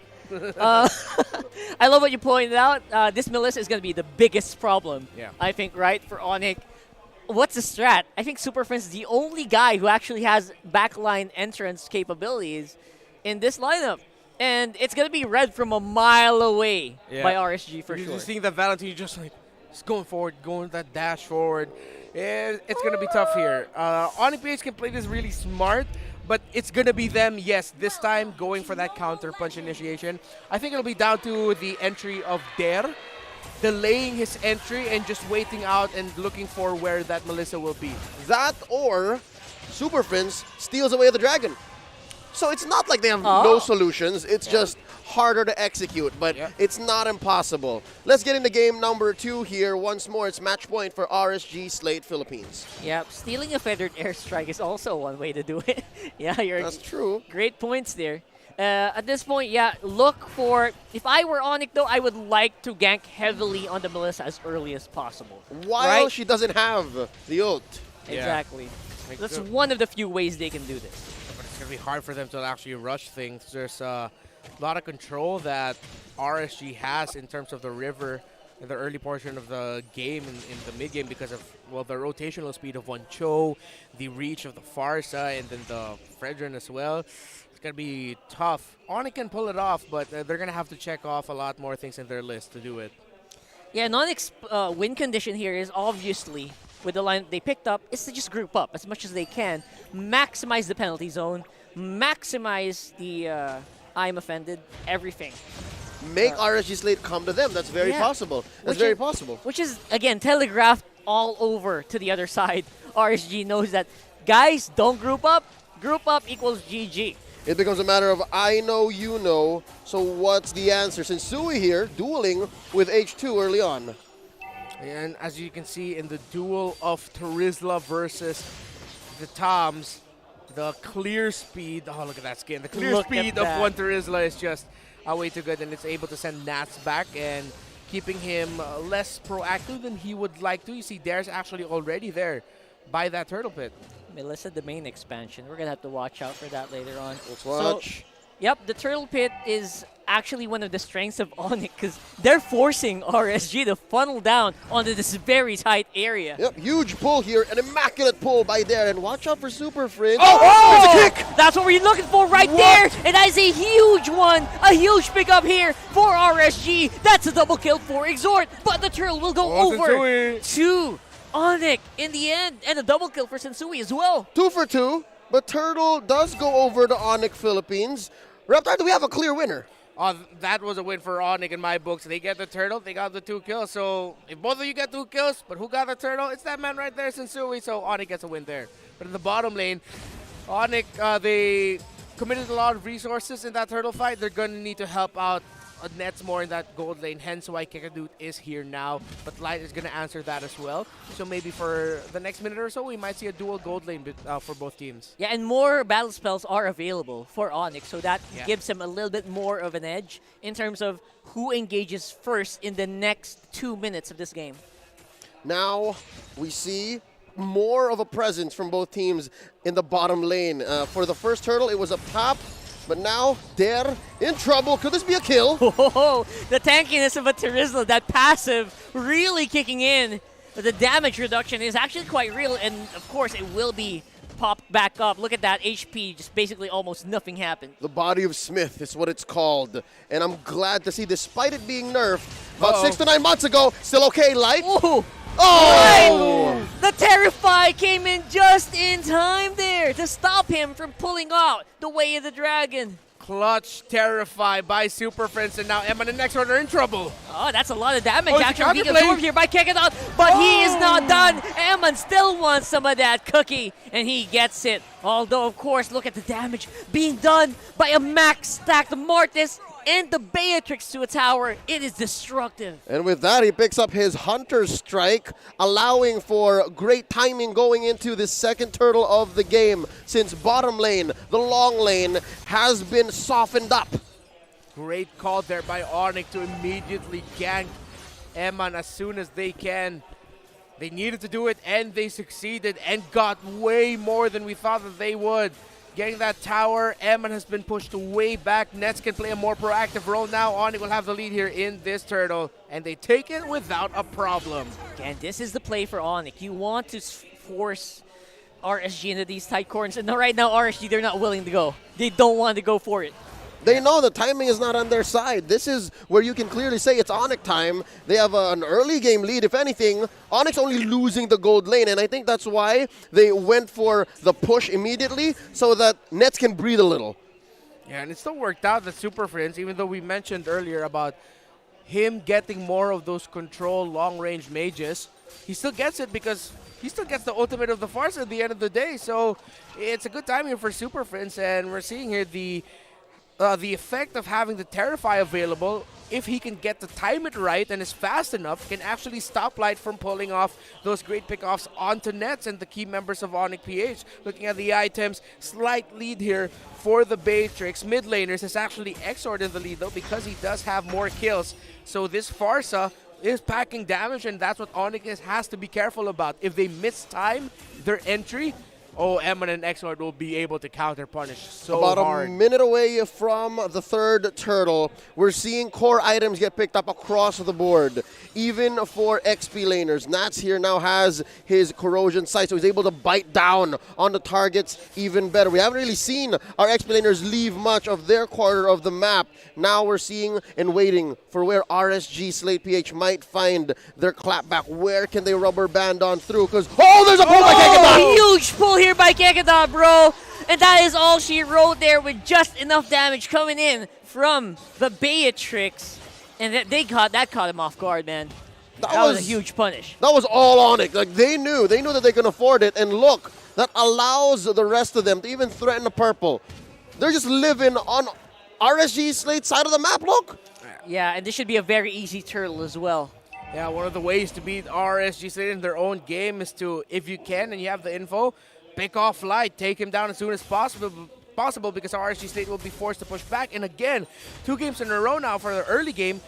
Nats is stuck in his lane, and it's there playing a more proactive presence, again, because of a Terizla just being able to clear minion waves much faster compared to a Tom. Which is a big contrast to what you normally see on Cho games, where you always have to keep your eyes on the Cho, but this time around, the Cho is the one who's always making a beeline for the base. Speaking of, look at this perilous positioning. By Light, catches one. Still gets it. Goes for the kill. That is a huge collapse here by RSG, but the damage coming in from there is actually, you cannot ignore it. Right now, RSG, they're feeling it. Emma's on the back line. He is untouched, and he just can't keep going here. He's shut down by H2 on the net. Is huge. Sensui still has that ultimate, but will not be able to use it, as he will get willed down by Eman, and out there has to make a run for it, but he can't. It's a killing spree for Nats. Counter punish. That's what we were talking about. It was RSG who initiated. The earlier portion of that looked like ONIC would be able to turn it around, but they just couldn't get Eman. The reason why ONIC was able to win that early on was because Eman was still coming down from the top lane, but once he was there, he was just freely hitting. A beautiful turnaround play there by RSG Slate. We were looking for it, and RSG Slate says, here it is. Let's watch the replay once more. And this all started with that pickoff by Light. Yeah, we just had to let him cook. Just had to let him cook. And he he got to cooking, and look at Eman just making the most out of his dashes on that Melissa thing of beauty. Even H2 had to wrap back. He stopped the chase and decided to help out Eman more. A great adjustment there by RSG Slate mid-fight. Yeah. Actually, H2 made the call after he took down Nets. He had a mission of his own. He said, mission accomplished, guys. What's the hubbub? Oh, right, there's another team fight over here. And that's what allowed RSG Slate PH to get back maybe 1,000 gold ahead now, 9 minutes in. Yeah, you can't just focus down on the one player for RSG because everyone just wants to make their mark. Everyone is a huge threat. And once you ignore one of them, they're the ones who keep punching back. And it's the same positioning by Light that allowed for that turnaround, allowed his team to get back into the lead. And he's spotted here by Dare, his once teammate under TNC in Season 8. And now we're far from that. Speaking of far, check out Nets, check out Eman. These two marksmen are going to have to play such a role in the next team fight here in this first Lord. Oh man, the go away just in time from Eman though. Able to get out in the nick of time, and the kick from Light will be punished hard though by the DPS coming in from ONIC. And there you see what we are saying earlier. Super Prince with a feathered airstrike is just as potent as the Forza from RSG. Romer Violence, we're trading Kekedot for Light, and just like that, ONIC PH scores the first Lord. They have their own comeback potential as well, and they showed it incredibly well there. ONIC PH, RSG Slate, they were the ones who got caught out there, but it seems like it was the same exact story as the last team fight. The last big team fight that we saw before this one, but this time it was RSG Slate who lost that one big time. So great job there by Net, still able to get away despite getting kicked by Light, and great timing by Super Prince of when to pop that feathered airstrike to send back the members of RSG Slate. Watch Light once more. He's still looking for it. There's very little downtime for RSG Slate PH. Despite having lost that team fight, lost the Lord, they're still looking for plays. And there's a pull by Kekedot. It looks like whoever pulls the trigger first gets it away. Eman, the DPS on the back line. He is untouched. And H2 is in front. He's trying to see if he can get some vision. But Light, he's on the hunt. He's trying to see if there's any outliers he can pick up. But looks like ONIC is going to be very aware of this. They're all together. They're roaming around. They're not giving RSG a chance to clap back. They lost Nats on the defense, but they do take out Super Prince as well as a tier 2 down bottom. I'd call that a wash. I think RSG Slate PH, they're doing well to recover, but ONIC PH are still calling the shots. Again, whoever pulls the trigger first, whoever has initiative is going to be ahead. We're in the mid game. Yeah. ONIC might, RSG Slate rather, might just adjust their approach a little bit. This time they might actually commit more resources into taking down Super Prince instead of Nets right away, because that feathered airstrike is a problem for Eman's Melissa. And ooh! Okay, but now this time ONIC says, okay, if you feel like Super Prince is a problem, Net still has a lot of damage being dished out here. RSGPH are going to have to balance. They do have a lot of control abilities and the poke damage from Exor, so they can't just throw all of them onto whoever Light picks off. They're going to need to split their resources and hope that they'll just have enough damage from Emma to just clean things up. Yeah. And basically, Nets just giving them a taste of their own medicine last game. Yeah. Right? feel my pain. Feel the pain. H2 dueling with Dare. Oh, and taking out with counter engage, as you can see there. Good damage from Exort, forcing back ONIC. But the DPS is unstoppable. Eman, he's in this form. He's in this element. The kickback, the way in the dragon by Super Prince is enough to take out Light, but it's not enough to stop Eman. He's still going there. H2O and Exort, the duo from NXP. They're looking for a target. ONIC will make it out just in the nick of time, but RSG, they're clapping back hard. Is this Melissa, man? A 505 on Eman right now, still deathless. His positioning, making the most out of the dashes, and look how fast the health bars of ONIC go down when Eman is freely hitting. Eman's the guy. Eman is the guy to hunt down here. If you are ONIC, abandon everything at this point, because right now he is the immediate threat. And it's that same reason why I think RSG Slate PH, as much as they'd like to change their timing, as much as they'd like to play the counter initiation, once Eman says, this is it, they have to go in. And that's why they pushed in so deep down bottom, and that's why they won the trade. Despite it being a 3-for-2, a 3-for-2 is still a 3-for-2. If they could have had their way, Eman would have gone in even deeper. Now, They've started the push and pull, the lore dance, TM. Rockhart, start counting. How long is this going to be? Sensui pulling it all the way to their side. I'm smelling a reset. All the way back to the back. we go again. What's actually you have to notice is Nats is quite absent in these fights. He's been trying to reposition himself very well. He gets punished a lot as well. He seems to be the main trade tool for RSG Slate PH, and so far it's worth it. But much as theory and economy states, if you keep pushing it that way, it's going to result in inflation. The amount that your life is worth at some point, especially when we go into the late game, it's not going to be worth it. It's not going to be worth it, especially if you can't have Eman deal that much damage on the clapback. Yeah, that's why RSG State are going to rely a lot on making sure that they can deal the damage, because Nats can only withstand so much.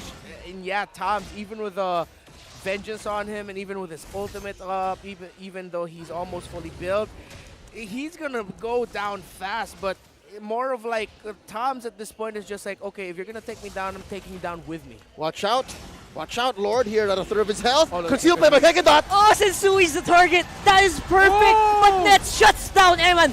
Finally, after so many minutes, and ONIC, they come out with 5 people ahead and a Lord to boot, and they send RSG running. Lord went to H2 though. Lord went to H2. Exactly. And with that, there's a scramble. The map belongs clearly to ONIC PH, but RSG Slate are still here. They have their Highland defense. Lord's going to be spawning in about 5 seconds. Could this defense last? Can they do it? There's a feathered airstrike. Lord marches down to bottom lane. You can still breathe. You can still breathe, Raiders. This match ain't over. He's got it. He's still got a lot of that wave clear. This match ain't over. Even with 5 men present here for ONIC, it's very difficult to make a push happen. Yeah, and now it's a reset. Oh, I smell game number 1 happening all over again, but let's see. Count them down, boys. Count it down. Looking at the items right now. Marksman neck and neck. The Mages, though, a slight lead here for Exort, but not by that much. So almost the next item getting fully built here by Super Friends. I'm looking to see if there will actually be a defensive item built here for Exart, because I'd want to see him pick up a Winter Truncheon, just so that if ever he gets caught out, he can Truncheon, and then when it's done, he can flicker, then maybe ultimate, then have a chance to potentially turn it around if he can land the combo. Look at this tight formation by ONIC PH. They know that this is how they beat the Melissa. They know that if they engage first and they force Nats to overcommit and then pick him off, start there, they know that it's not worth it for RSG Slate PH. Where does RSG Slate PH place themselves? Because again, the key so far, we've learned this in game 1, is for Light to find that magic bush, for Light to find that angle, and then start there. They haven't found that since. That's actually the biggest question, because right now, if you, for example, in that last team fight, Lord fight rather, Sensui was the target, he was basically bait. After they took the focus onto Sensui, Nets finally finds Eman. That should not happen again if you're RSG. Oh, this might be it. Look at this. Conceal play by Light. Who's he going to see? Who's the target? Light.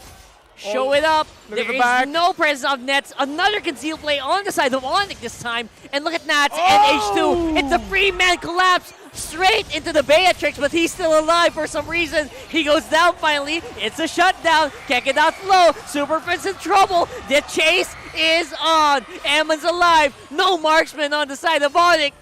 RSG, they could have found an opening. They're not done. Do it. You got to make a run for it. You got Emo, but I don't think that's going to serve a purpose right now, as you are surrounded by RSG, trying this as much possible time as he can for his teammates. 2 for 1 so far, and RSG Slate have found the angle. They're 2K ahead, but how can they capitalize? It's near miraculous that RSG Slate survived that. Now they just need to get the Lord.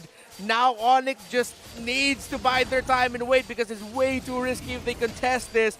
RSG finding that turnaround. Nats picked up a key item here, the Immortality. We talked about the concept of Nats as a trade factor, as a trade value going down, but now with an Immortality up, he has a second chance, meaning that he might just be able to make ONIC force use abilities that they'd love to save. Now with the Lord on the side of RSG Slate, ONIC need to find Exort and Eman yet again, but from such a position where it's RSG knocking on your doorstep. The window of that is quite small. And just like that, the tables have turned. It's RSG now who's sitting on a very comfortable 4,500 gold lead. 18 minutes, 30 seconds in. A luminous Lord, nay, a evolved Lord marching down through bottom lane. And RSG Slate PH, they're about to collapse in. They're leaving Nats up top. What's going to be the play here? Light.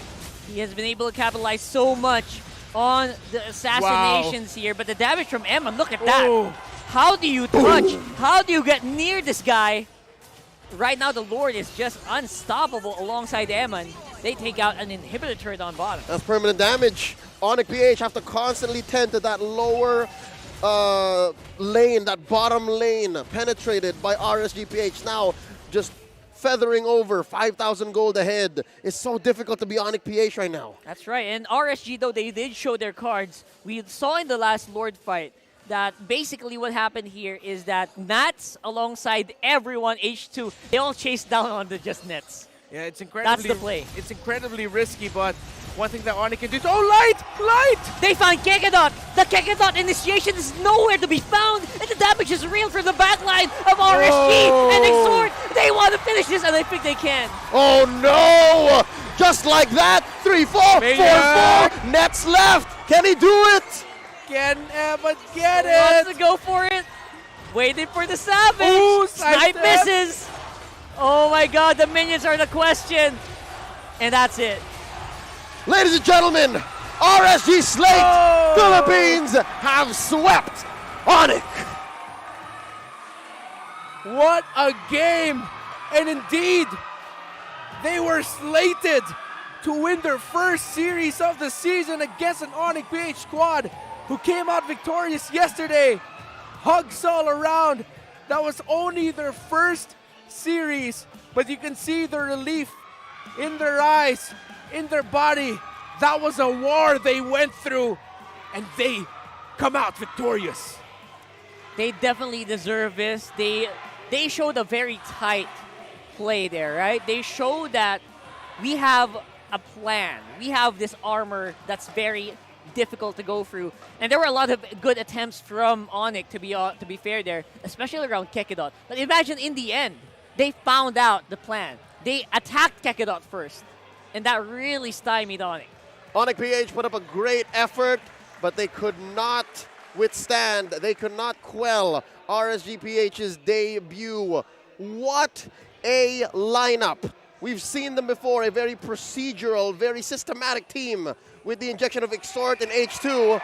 This is something else. Look at the smiles.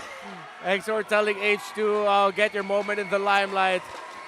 RSGPH, what a tremendous series, not only from them, but of course from those two. And I just want to point out here, when Nats was doing the fist bumps with the members of ONIC, you can see him actually make this sort of face like, wow guys, that was so good. In Filipino, he was saying maganda, which meant that was beautiful, that was beautiful. And even Nas, who we know as a very brash, very confident type of character, but when you earn his respect, he will show it back in spades. Yeah, he deserves the title of the Sakuragi here at this point. He really stepped up, by the way, Nats.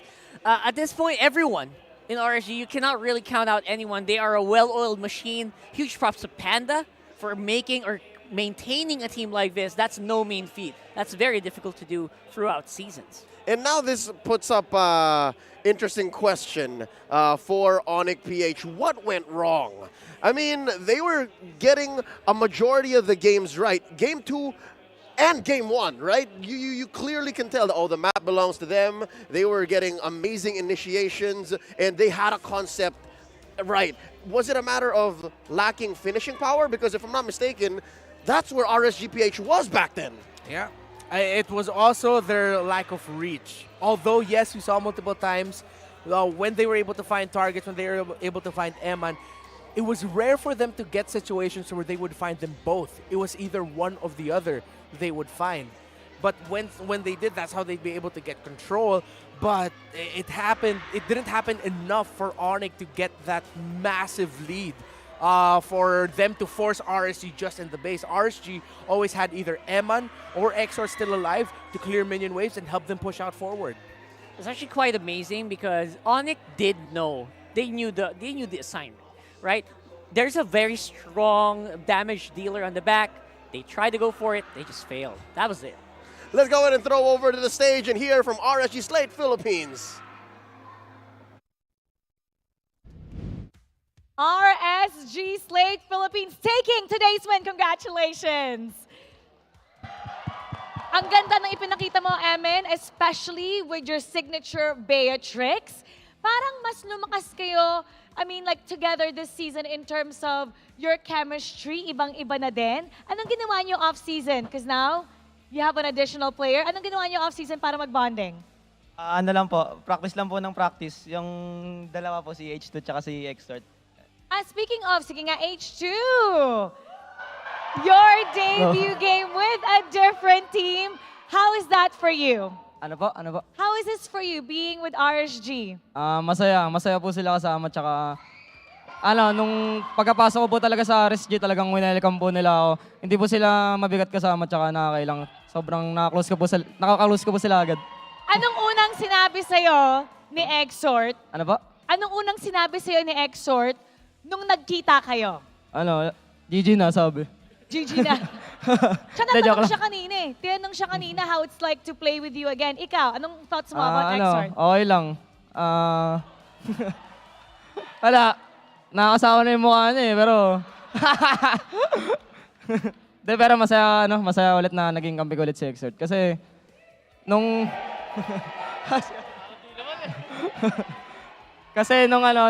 season 7, di naman siya underperform eh. Okay naman yung performance niya, sadyang lang talaga. Kaya yun. Okay naman yung laruan niya eh. Malakas naman si Exert. Mabait siya, mabait. Ever since naghiwalay kayo, now nagkasama kayo ulit, anong nagbago? Wala, ganun pa rin siya. Makulit, tsaka weirdo. Weirdo pa rin. Makulit.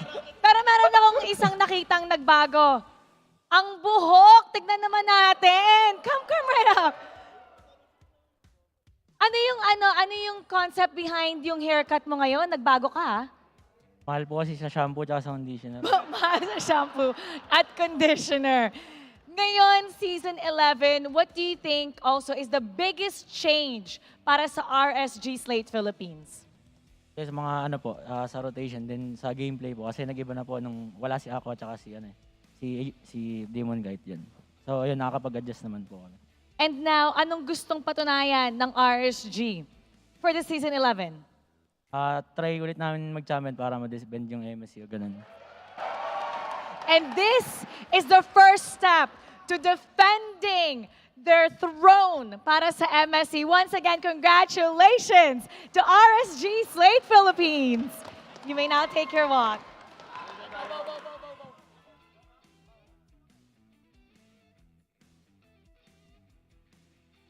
Ayan, nakita na nga natin ang RSG with the new player, H2.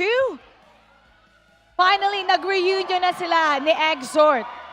And as H2 said, ganun pa din, makulit. At ngayon, mahihimay natin kung ano nga ba ang naganap sa laban na yun. Balikan na natin ang ating casters. Pasok. Touche, H2, Touche seems to get one over Exhort as well in their winning moment. So good to hear once more from RSG Slate Philippines. But for now, let's go ahead and break down and understand exactly what happened here in Game 2 and the whole series. Because I'd say, since we broke the game duration record, there were also so many concepts that came up that made this game a technical marvel. Let's throw it over to our analyst to break down this game. All right, let's revisit the draft and how it began, the Valentina pickup. Again, I mentioned it would be surprising if ONIC first picked the Valentina, but in theory, it was able to fulfill its role very well and did what it needed to do. It was more of like a prediction for the best possible picks that RSG would pick up for their mid laner. And eventually they picked up the Farsa, which, well, of course, Super Prince was very happy about that. So, Valentina, all right, I understand. You turn off a lot of the potential picks that RSG can dish out, and you still get, eventually, you got the Feathered Airstrike. But the rest of the picks of RSG PH, especially that Melissa pickup again, The lack of the backline access and dive meant that Melissa will be incredibly happy in her position because she doesn't have a lot to be worrying about. In fact, in terms of having to worry about if I'm going to survive or not, that was Exort asking that question most of the time because eventually ONIC realized the problem of that Farsa was one of the main reasons why they couldn't get to the Melissa in the first place. Not just because naturally the lineup of RSG was built for this Melissa.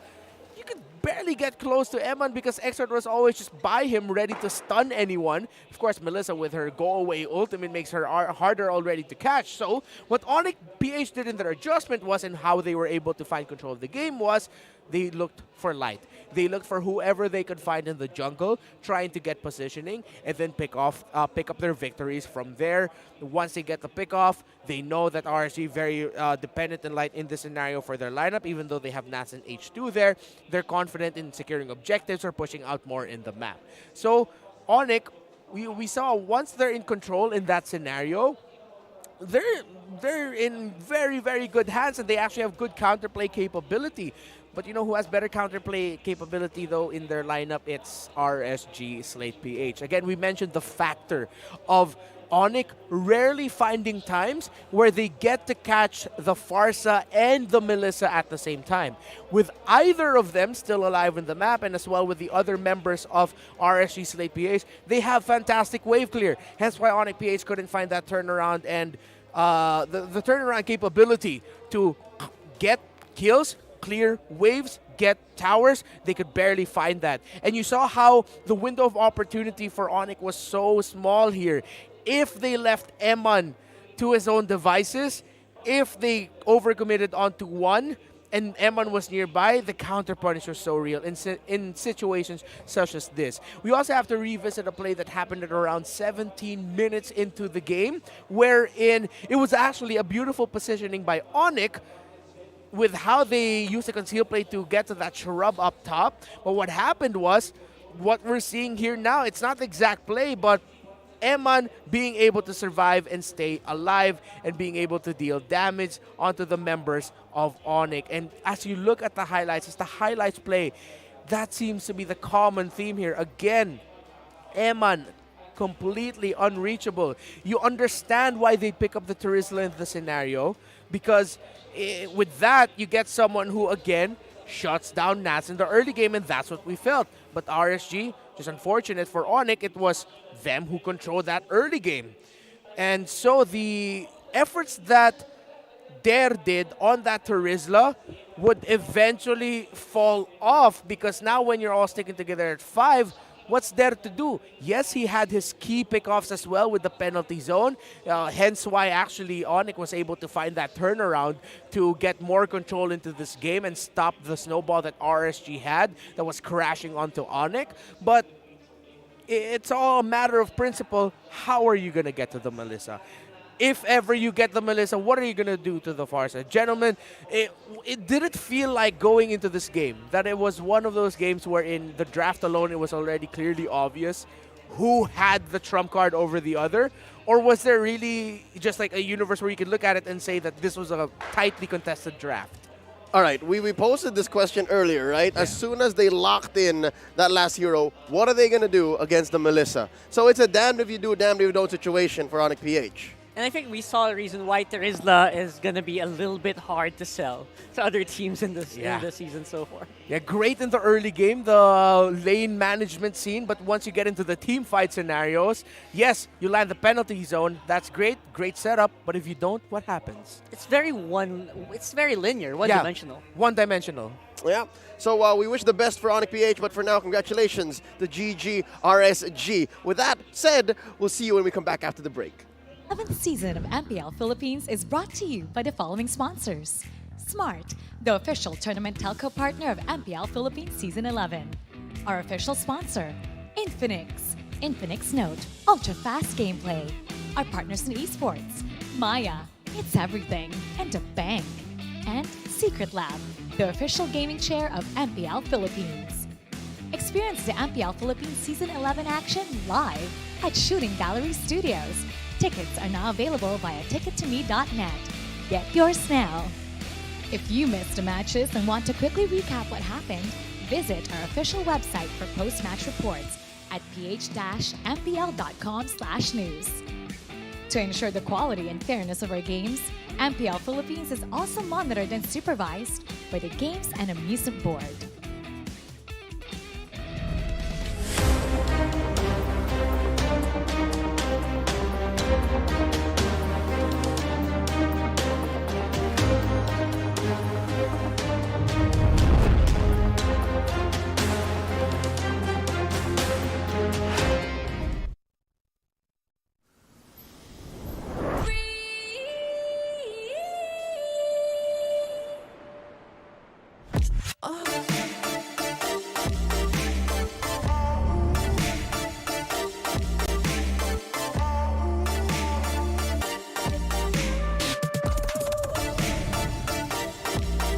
Network, switch to the power of smart.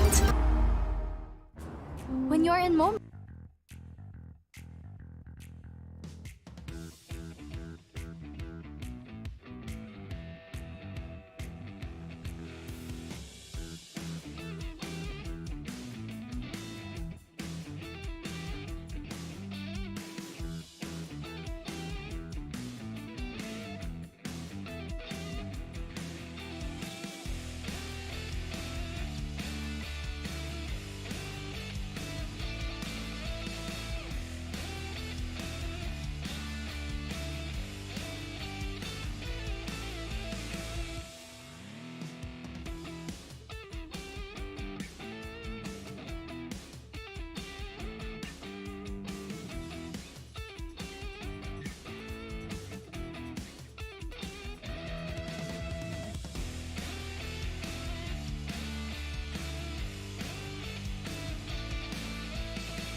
The 11th season of MPL Philippines is brought to you by the following sponsors.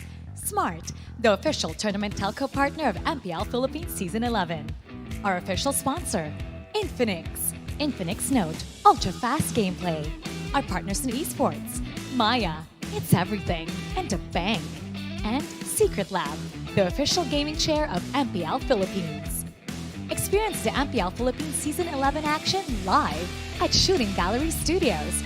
Tickets are now available via tickettome.net. Get yours now. If you missed the matches and want to quickly recap what happened, visit our official website for post-match reports at ph-mpl.com/news. To ensure the quality and fairness of our games, MPL Philippines is also monitored and supervised by the Games and Amusement Board.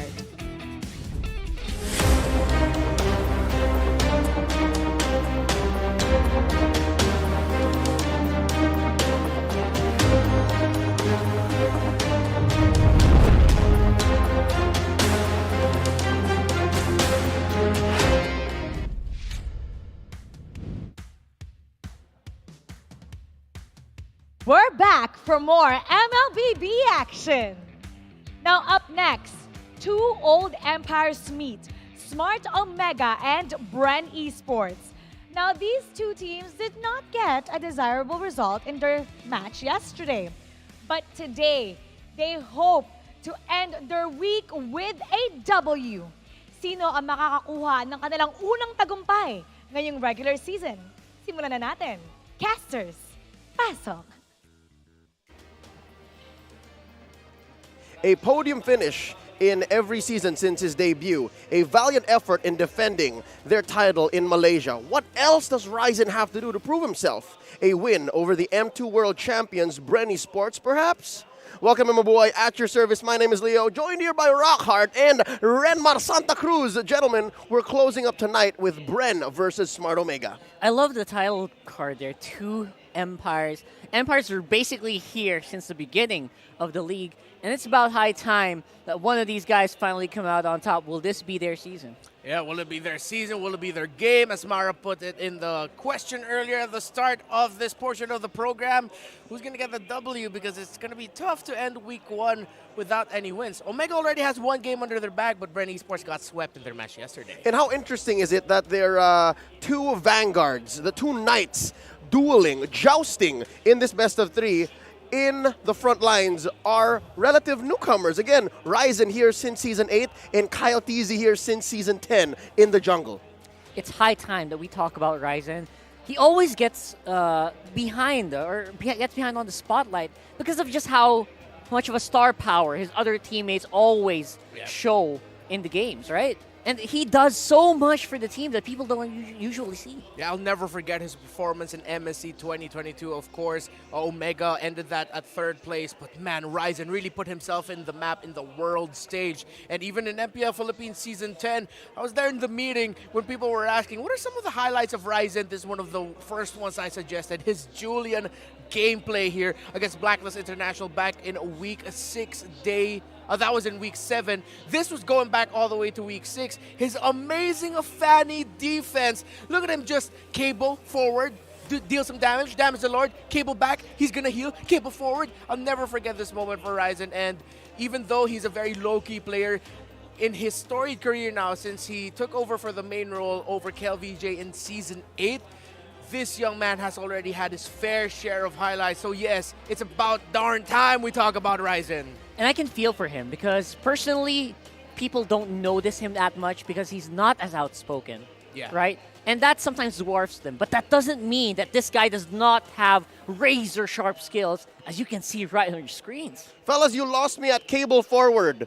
That's the reason I don't touch Fanny. And Ryzen here is almost the best Fanny in the Philippines, nay the world. And if you're able to say that while you're in MPL Philippines, well, that's a statement. Yeah, that was one of the top bans of teams against Smart Omega last season. They really just didn't want to give the Fanny to Ryzen. And if they did, you could see that they really crafted a lineup to make sure that they shut down the presence of that Fanny, either to delay it or to just shut it down altogether. So it really just goes to show, despite his more calmer, quiet quieter exterior, that there is a monster underneath all that. Especially in this season, with a recent patch that Fanny just got a huge buff to him.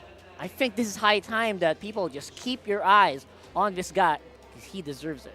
And I guess with that, his reputation and his mechanics alone, we can expect that Bren Esports here will almost likely, regardless of whether they're on the blue side or the red side, will ban the Fanny. And that's one statement I am willing to die on. That's a hill I'm going to die on. Don't give Ryzen the Fanny.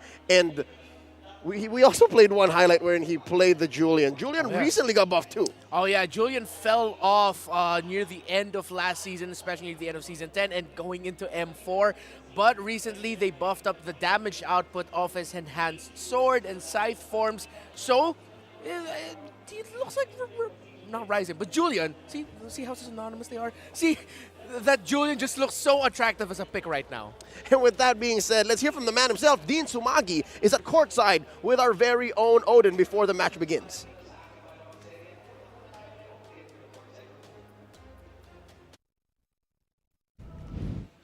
Hi everyone! Magandang gabi! Nagbabalik mula sa courtside, your very own Odin. At kasama natin ngayon ang team na former champions ng MSC 2021. At kasama rin natin sa tabi natin si Ryzen. Hi Ryzen! Hello po. Kumusta ka naman? Okay naman po. Kinakabahan? Hindi naman. Hindi naman po. Yeah, Ryzen yan eh. Ang tanong ko sa iyo Ryzen, ano ang naging practice nyo ngayon na iba na yung shot caller nyo, hindi na si Chaknu at saka si Coach Etomax? Nung naging practice po namin, mas gumanda po kasi katulad po na ni Coach Etomac, naging coach na din po. Parang natuturuan niya po si Storm, yung mga shot call niya po dati. Parang tinuturo niya rin po kay Storm. That's great. Talagang naging coach na ngayon si Coach Etomax na talaga namang veteran sa scene. At kumusta naman ngayon si Storm at saka si Miko bilang mga bago sa inyong team? Yung dalawa po, nung una pa lang po, nabigla rin po kami kasi nung una pa lang, sync na agad sila eh. Talagang nakapag-adjust agad sila sa team nyo. Ganon talaga pagka-barangay, no? At paano naman kayo nakapag-adjust from yesterday's match? Siguro po, in-adjust po namin yung galaw namin sa mapa. Nag-practice pa kayo lalo, no? Apo. Ngayong sunod na laban nyo na. Ngayon, Ryzen, for the past seasons, under the shadows, sabihin na natin ng ibang junglers, pero feeling namin na it's your time to shine as a jungler. Ano pa ang mapapakita ng isang Ryzen? Abangan nyo lang yung mga laro namin. Mas papakitaan ko pa kayo. Yes, marami pang naitatago si Ryzen para sa ating lahat. At last but not the least, ano naman ang message mo para sa mga kabarangay natin? Salamat sa patuloy na suporta. Suportahan nyo lang kami hanggang sa dulo. Thank you, Ryzen. Maraming salamat. At marami pa kayong dapat abangan sa laban ng Smart Omega versus Bren Esports. Balik muna sa inyo, casters. Thank you so much, Odin and Dean Sumagi, also known as Ryzen. He's such a character. I love him. He's just like, keep supporting us. he's such a charmer. I love it. He is. And yeah, it's about high time that he is the one who actually does cast the shadow on other people, because he does have the potential for it. Yeah. And now with, of course, the stars, Chakno, Itamax there, there's more. Well, they've always given him the opportunity to really spend his time under the spotlight, but now it's even more so there that Ryzen, it's your time to shine. You've shown before, but now be the superstar, be a little bit more out there for us here in Smart Omega. If anything, his gameplay speaks for itself, and that's why he's so soft-spoken. And without further ado, let's welcome our teams onto the stage. Here's Omega and Bren.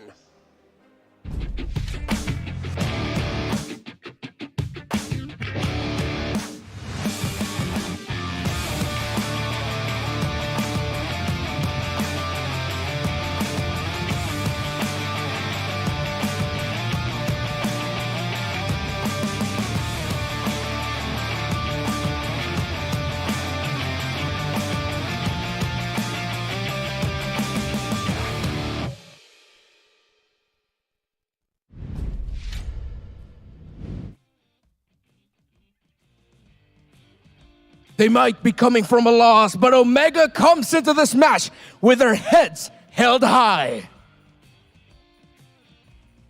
3 games again, or will they dominate this time? Hailing from the barangay, it's Smart Omega!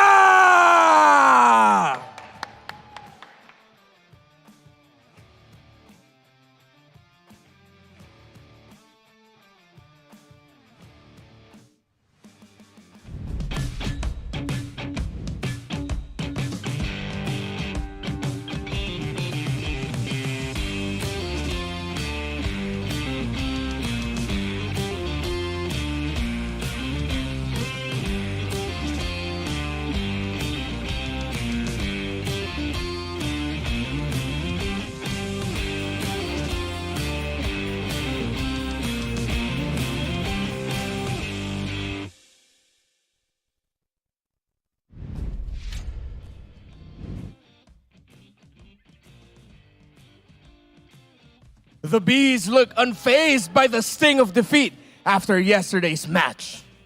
Still buzzing with pride and potential, next flight, a trip to the barangay. They're buzzing, it's Bren Esports!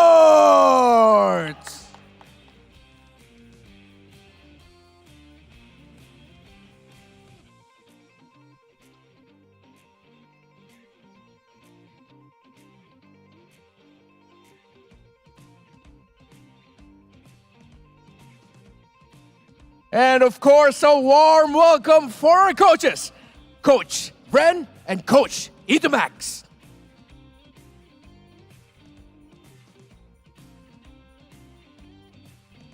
Will Omega exterminate the Hive, or will Bren burn down the barangay?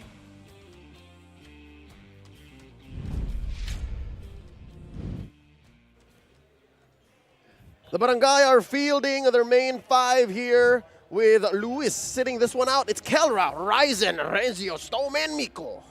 I wonder what they're going to do to bring out Stome's potential even more, because I feel like that is one of the pain points that Omega has to kind of address on their lineup.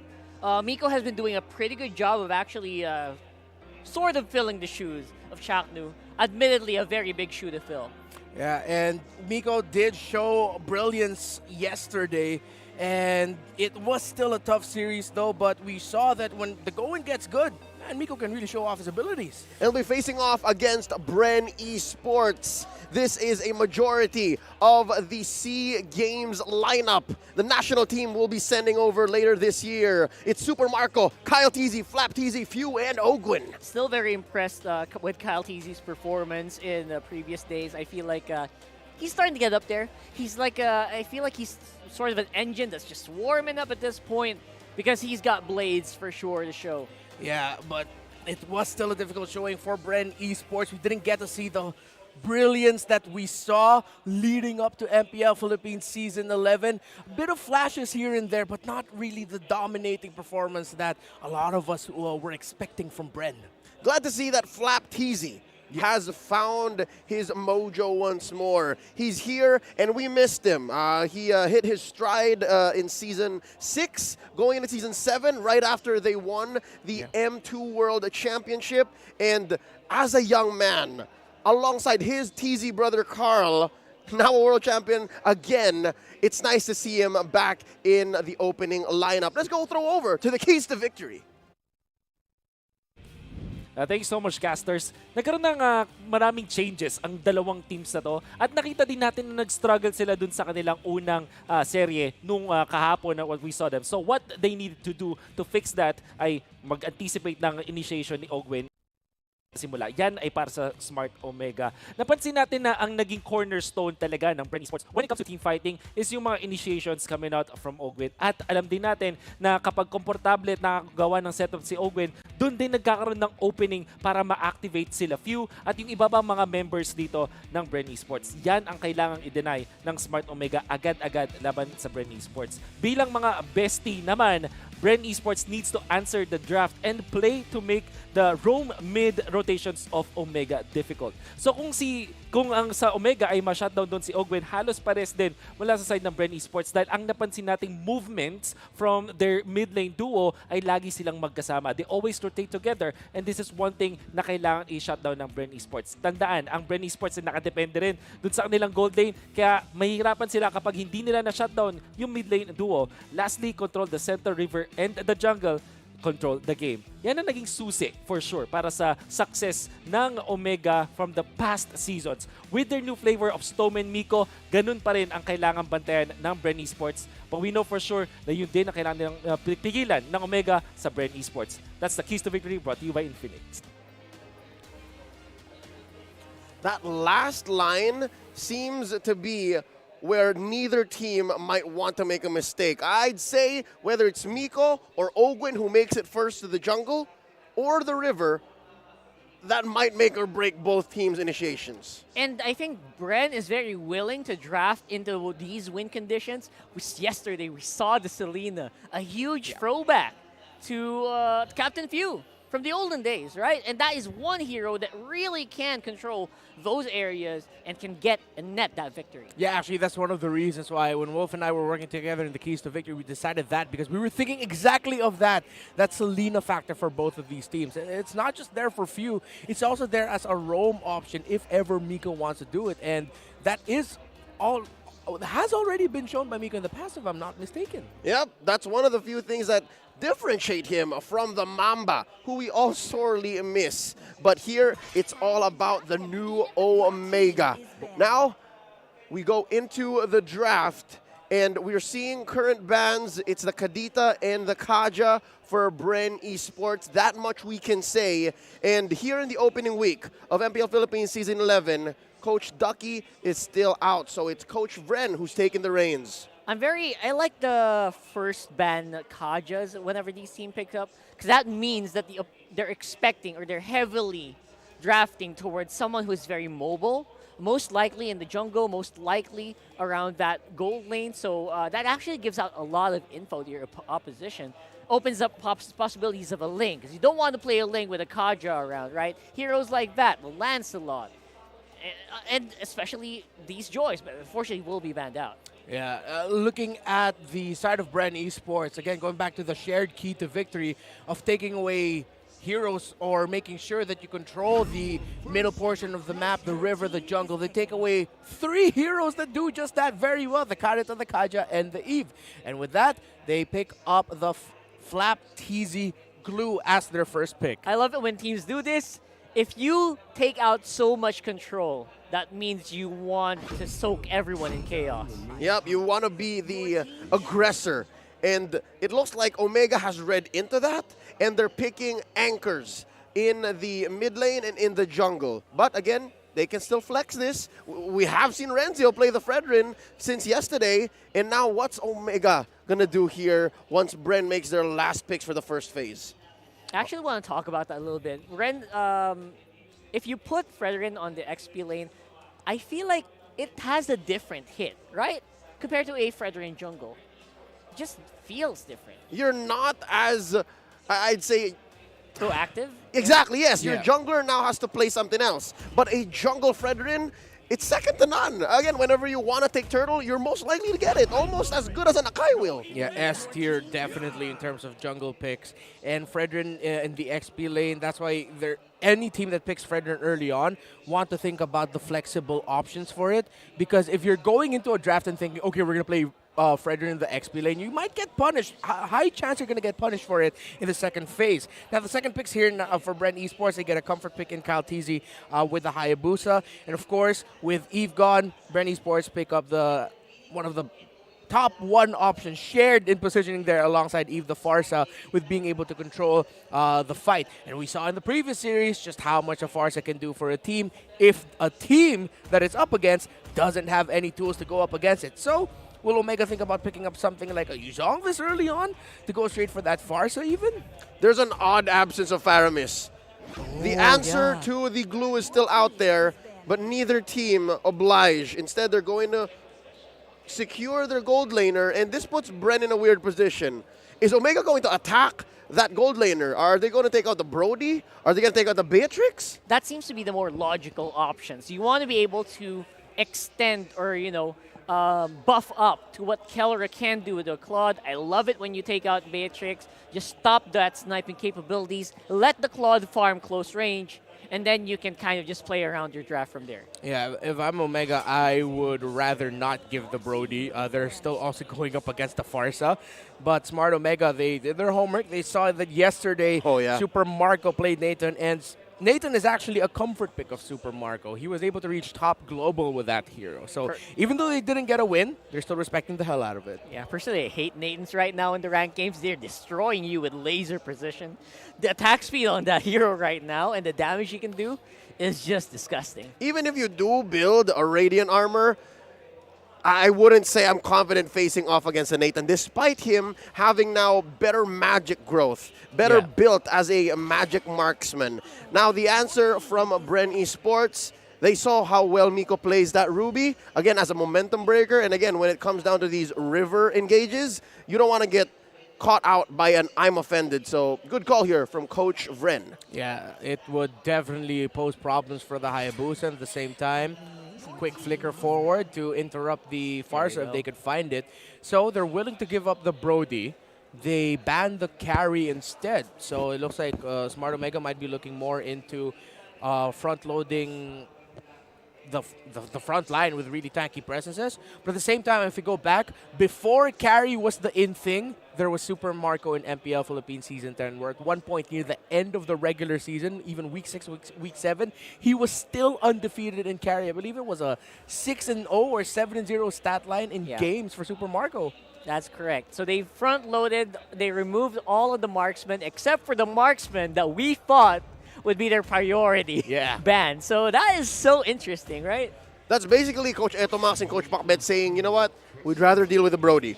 That's something that we practice against. That's what's in the meta right now. And they asked Keller, I'm sure, Grant, you okay with this? Dwayne, you okay with this? And he said, Filipino Savage, I'm fine, man. I love that. Just flexing that. Not a quote, though. Don't quote me on that, but likely. Yeah, those are the possible mic checks, if you may, that are happening probably right there. And you can see them. Confidence is the key here. Kellera still has that in spades, obviously. But in order to do stuff that he's been doing as a Filipino Savage, you need heavy front line. And that is why, apparently, it's Ryzen on the Fredrin. And that's a Lapu going over to Renzio. Very good pickup there for Smart Omega. It should give Renjo an edge over Flap TZ on the glue. However, before the season started, there were some games where we got to see Flap TZ actually, strangely enough, and it's a very difficult thing to do, either match the Lapu Lapu in rotation and map presence and even just stand toe-to-toe with him on lane, or reduce the inherent advantage of Lapu Lapu where you barely saw it. Like, if you're really looking at the game closely, you'll see it. So let's see if Flap TZ can mimic that. But now Ogun picks up the Kufra, and they round it out with a Beatrix. So very solid, well-rounded draft here. And I like this idea of the Kufra pickup because, of course, with the Lapu Lapu entering in, the Claude as well, it would mean the Kufra can stop it. But now Miko gets the Hilda, and this is not good news for the Hayabusa. Who, on a fundamental level, Omega has drafted amazingly. But I think it's Wami who saw this coming, all right? A majority of us here at the talent pool have decided that this might be Bren's day. That was our smart power prediction. At some point in the game, a poll will show up and you will have only until the timer runs out to comment your prediction with the hashtag Power of Smart. One lucky person who guessed correctly will win a redeemable in-game code. Remember, keep an eye out for the poll. I am loving Omega's draft. I'm here for it. That's right. Also, it's very rare on the other side for a team to pick up a Kufra without countering any specific mobile hero. All right. This is interesting. Carl, I think They picked it because of not how it counters anyone, but how it stops what Omega's trying to do. Again, we saw it coming. Full collapse. Yeah, as soon as the Valentina and the Fred showed up, you and I spoke about this. Renmar not in agreement. Yeah, no, they want to pummel through Bren Esports. Now, what the Kufra does is, and I'm speaking as a Fredrin jungler player. I here you go. I play a lot of rank games like this. It's miserable. Yeah. As a Fredrin, when you walk into the bouncing ball, you're like, how do I do this? What now? You can't dash. Exactly. Can't dash. How do I get out? You get trapped there, so it could just be difficult. Oh, okay. Oh. All right. Oh, yes. Teleporting. Back in the action. Back in the action. Here we are now. So, yeah, we're going to be looking for that, those interactions. So, Ogun actually picking up the tenacity instead this time around to improve his tankiness. I think that adjustment is warranted. He is up against a Hilda.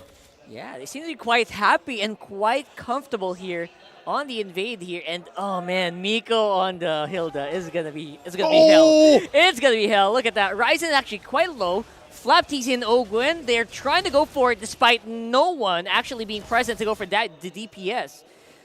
Interesting decisions there. Going for the fights, even though Kyle Teasy does not have the shadow kill yet. Yeah, and now let's see how well Ogwin can do in terms of protecting his backline. Of course, we think of Kufra as the initiators, but right now he's driven low.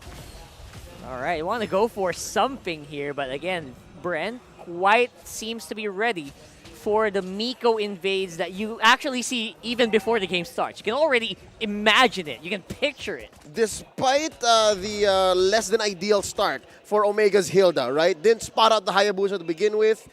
It eventually corrected itself. Kyle Teasy is down a level compared to Ryzen. So this is where we should expect the matchup to be 2 minutes in when you have a Hilda going up against an assassin jungler.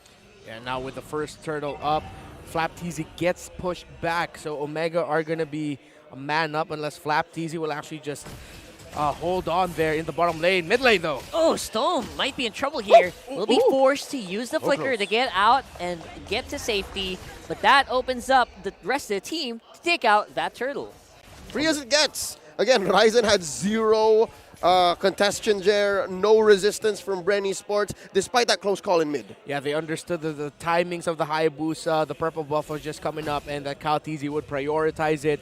They already knew the Flapteasy also was pushed back, and it was Renjo in the lead, so Omega got that without a problem, and Bren played it safe. Look at this, Omega. They're just so happy to go for the invades. So much confidence in Miko right now, who is maximizing that shielding that you get from the power of the wilderness. So far, so good here for Omega. They really are milking everything that they can out of this Hilda. 3 minutes in, the story so far between the Barangay and the Hive is you get nothing, sir. If this extends into the last turtle, then I say even maybe the first Lord, where's Bren to find gold? Where's Bren to find farm? Yeah, they're going to have to help out Super Marco a bit more out now, but Stone's the first one up here. Yeah, that's going to be a bit of a back off here. I was just thinking about what you said, man. Bren has very farm-dependent heroes, that gold lane and that jungle. So as long as Omega just keeps doing this, they seem to be good to go. Yeah, I'm looking at Few now as one of the other heroes that just need to stay alive as long as possible because this Farsa, paired up with this Kufra, they might be the ones to just keep things level somewhat. Of course, right now, as it looks, Omega will have the lead, but make sure the Farsa stays alive, deals damage, stop, clears waves in the middle, again, control the mid. Should make things okay for Bren. And it's that concept, if you're scaling, right? As long as you're not losing that bad, you'll eventually get there. Yeah, I like what Super Marco's doing at least. Every little bit counts. Every little bit of gold that you can eke out without taking a team fight, you take it. At least he's getting some growth there, but obviously Omega is going to be miles ahead, despite what looks to be a small lead there.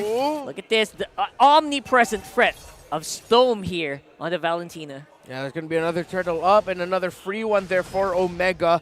Members of Bren Esports, actually it shows the nice adjustment and unselfish nature of Kyle Teasy, allowing Super Marco to get his little camps there off on the side, that little lizard from time to time, because he knows, all right, I've already fallen off Super Marco, let's expedite your farm. And that's something that we should watch out for. If this gambit, this decision by Bren Esports to just allow Super Marco to eventually farm up, it's going to be a tough early game. That XP lane, dead lane. There's nothing there. Turtles, don't even think about it. Will it eventually get to the point where Super Marco will be enough? That investment will be enough for Bren to get on the board. Yeah, at the very least, Bren, they're trying to get as much money in the bank whenever they can, even in that mid lane. So they're not trailing by a lot. And that goal is just very, very close. 5 minutes in, not a single death.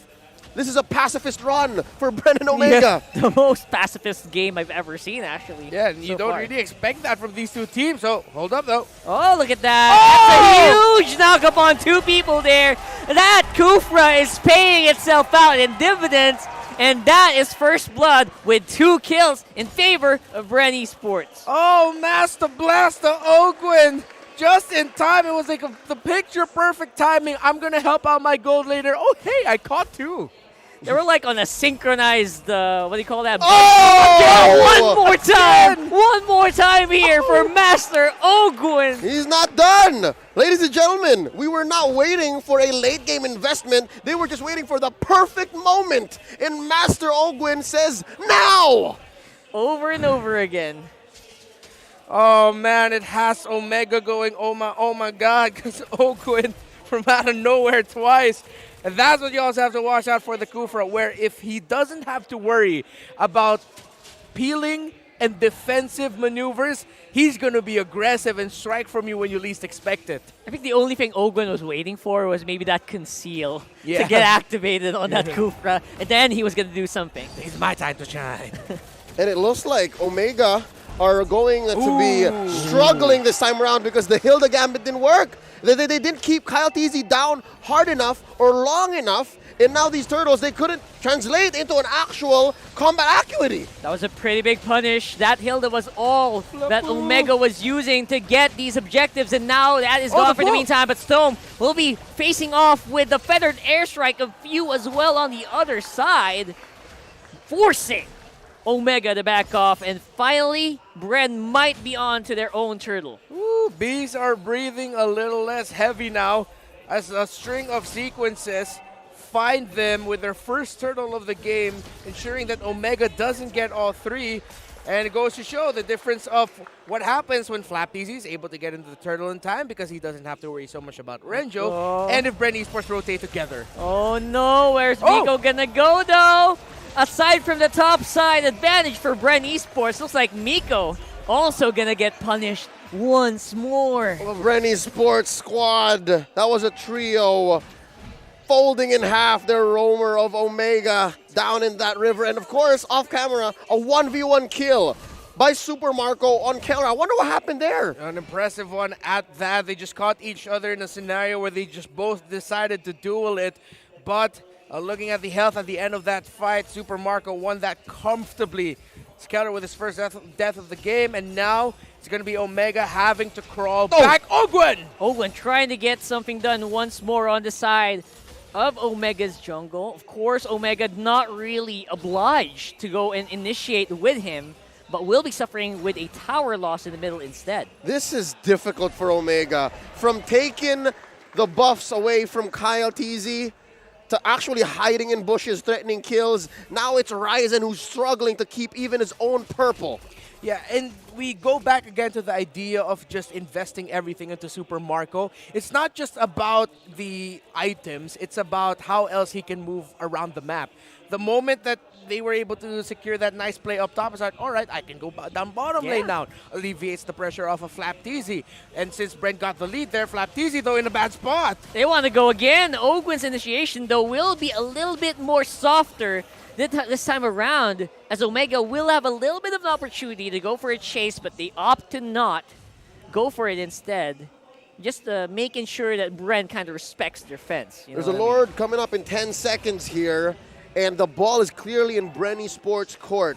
Now the question, how does Miko stop Ogwin? Does he pay more attention to where this Kufra is? Because there's that shock value. I mean, the difference between the Hilda and the Kufra, now we're seeing it, and it's clear that Bren Esports, it's happening now. This is the victory. This is the keys to victory.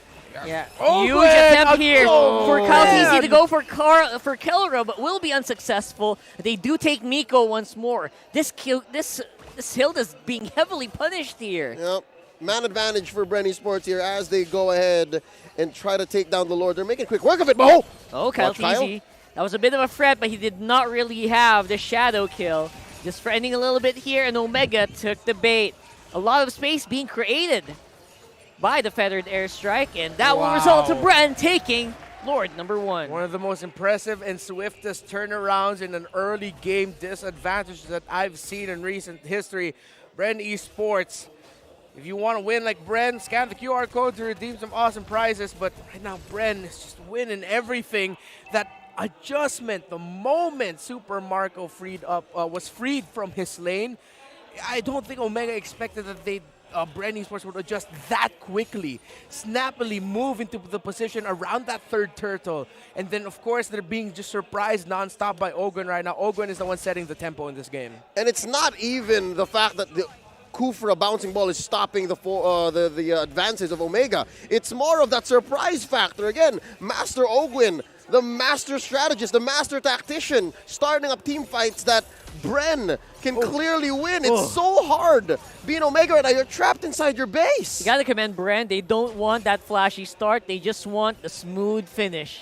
That's what they're aiming for here, and that is the patience that they exhibited. Gwen with an entire rage jumping straight into Ryzen. He's low, but Keller is going to be the one who gets assassinated at the back by Kyle Teasy. And Flap just walks away. Can Omega finish it up?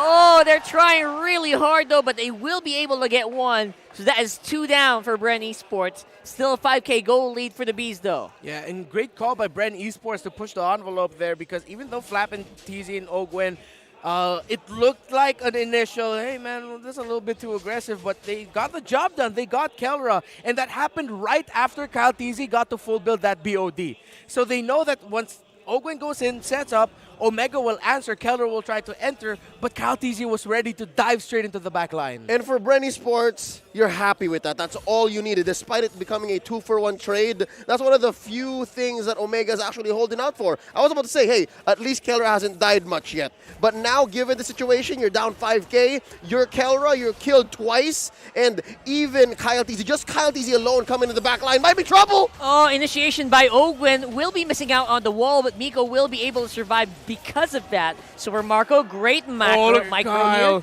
And Kyle TZ, I think Omega expected this. They group up, they save Kelra, but they lose Renzio.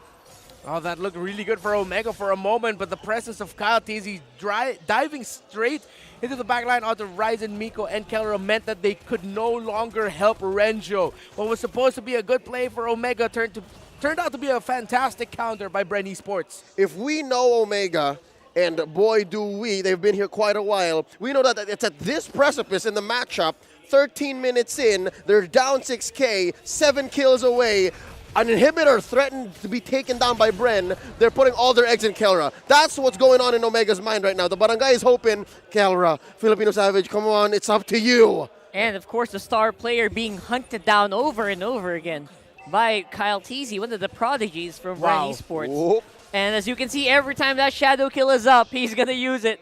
You know it.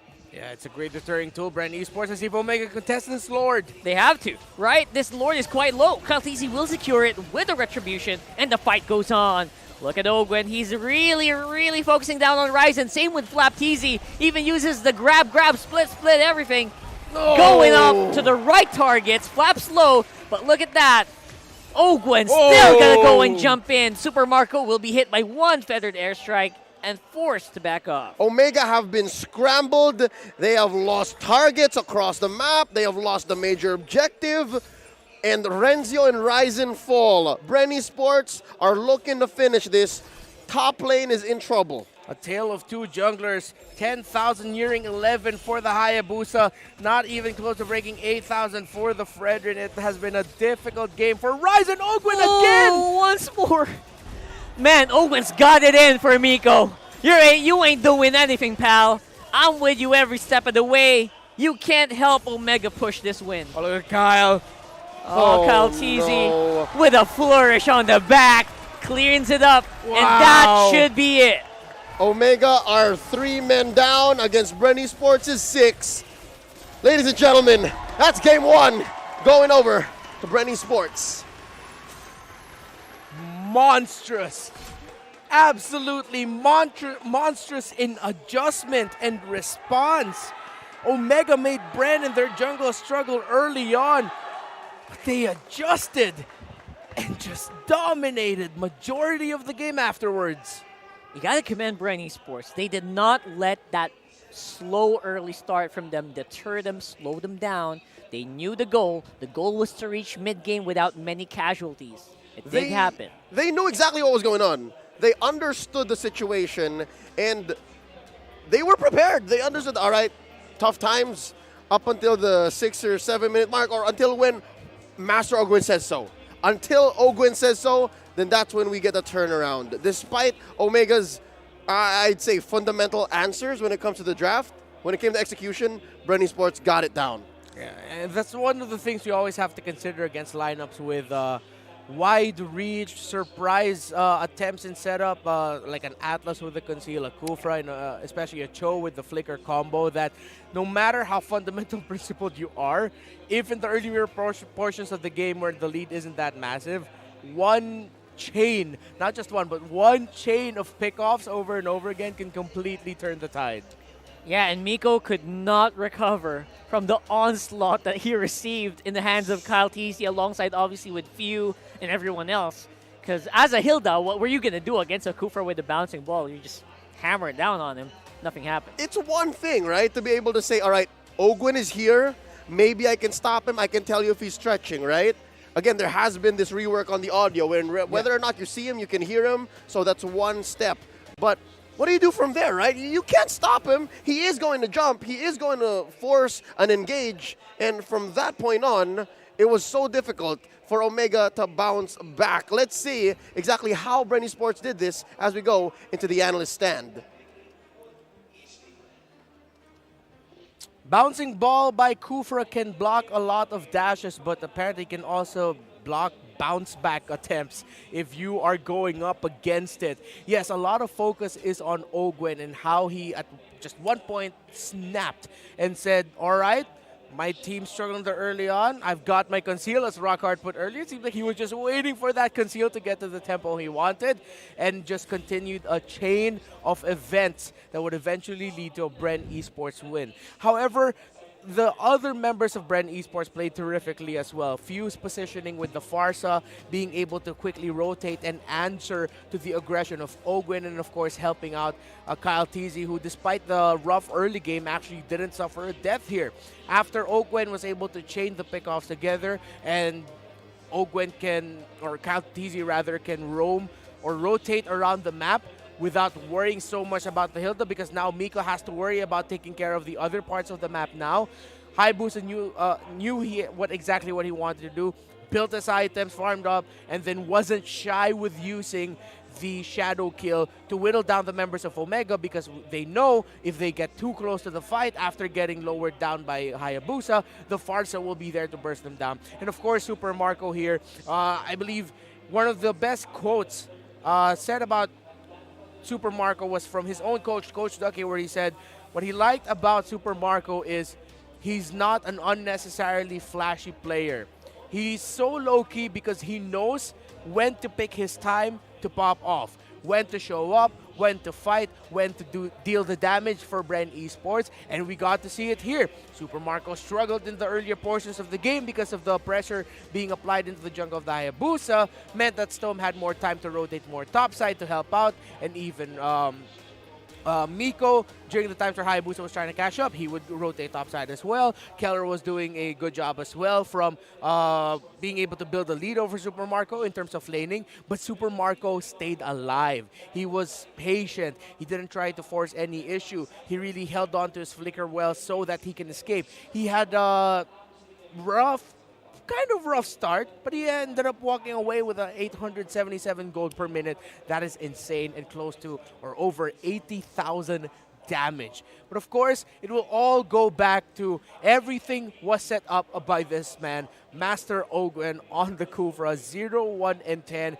And we saw it over and over again, folks. 4 straight great catches with the Tyrant's Revenge. It doesn't always necessarily need to lead with him using his ultimate, the Tyrant's Rage, but it was also greatly answered by his teammates. He set the tempo. It's like he set up the alley-oop, he set up the toss, the rest of the rest of Bren Esports just needed to dunk it down, just hammer it down, and they did over and over again. As we go back into the highlights here, you see here, that was one of the more coincidental catches. Although, if you ask Ogwen, it was probably calculated, but then after that, he got to get Miko, and then they just continued that chain. So, a great win by Bren Esports, just finding one moment that ended up turning into just gold. It's like they found gold at the end of the rainbow, even though they were told that the end of the rainbow is just maybe nothing. But, well, Bren Esports just made it work. Flapteasy also, we didn't really get to discuss so much here. But, gentlemen, I'm sure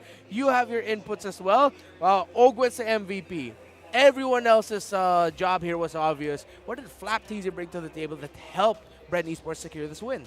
Well, basically, just do what Flap does, just create chaos on the other side of the map, though. I think the biggest point, though, for me, I feel like when I think you posited it earlier on in the game, guys, you're buying the gold lane so much time. We were waiting for like Omega to do something about that gold lane in the early game. It wasn't happening, and that was mostly because of Master Ogwen, right? Yep, and at that point, if you're talking about the gold lane, that's what Bren Esports was setting up, right? And Omega maybe took too much time, too long to actually figure out what was going on exactly. And even if they were putting pressure on Kyle Teasy, they couldn't kill him. They weren't killing Kyle Teasy. Yes, they were taking away the buffs, but they were taking away the buffs in the camps that mattered less. If I'm not mistaken, Kyle Teasy still got his purple buff. Yep. And Super Marco got an amazing time despite all of Omega visiting a quarter of Bren Esports' map. Now, what this allows Flapteasy to do is make the most of that chaos. Yes, you were afraid of Ogwen, but also you were afraid, what if Flapteasy goes in and splits? Like, how do we protect Kelra? So it's that two-pronged attack that just put Omega in a very scary position. And that's how game one ended. Now, talking about our crowd, who are we going to be awarding our Smart Game Face of the Day to? We have the Hive. We have the Barangay. Who's it going to be? Make sure that you flex your smile and you put up the right hashtag. There it is! Oh, look at that. Stardom Young. Congratulations to our Smart Game Face of the Day.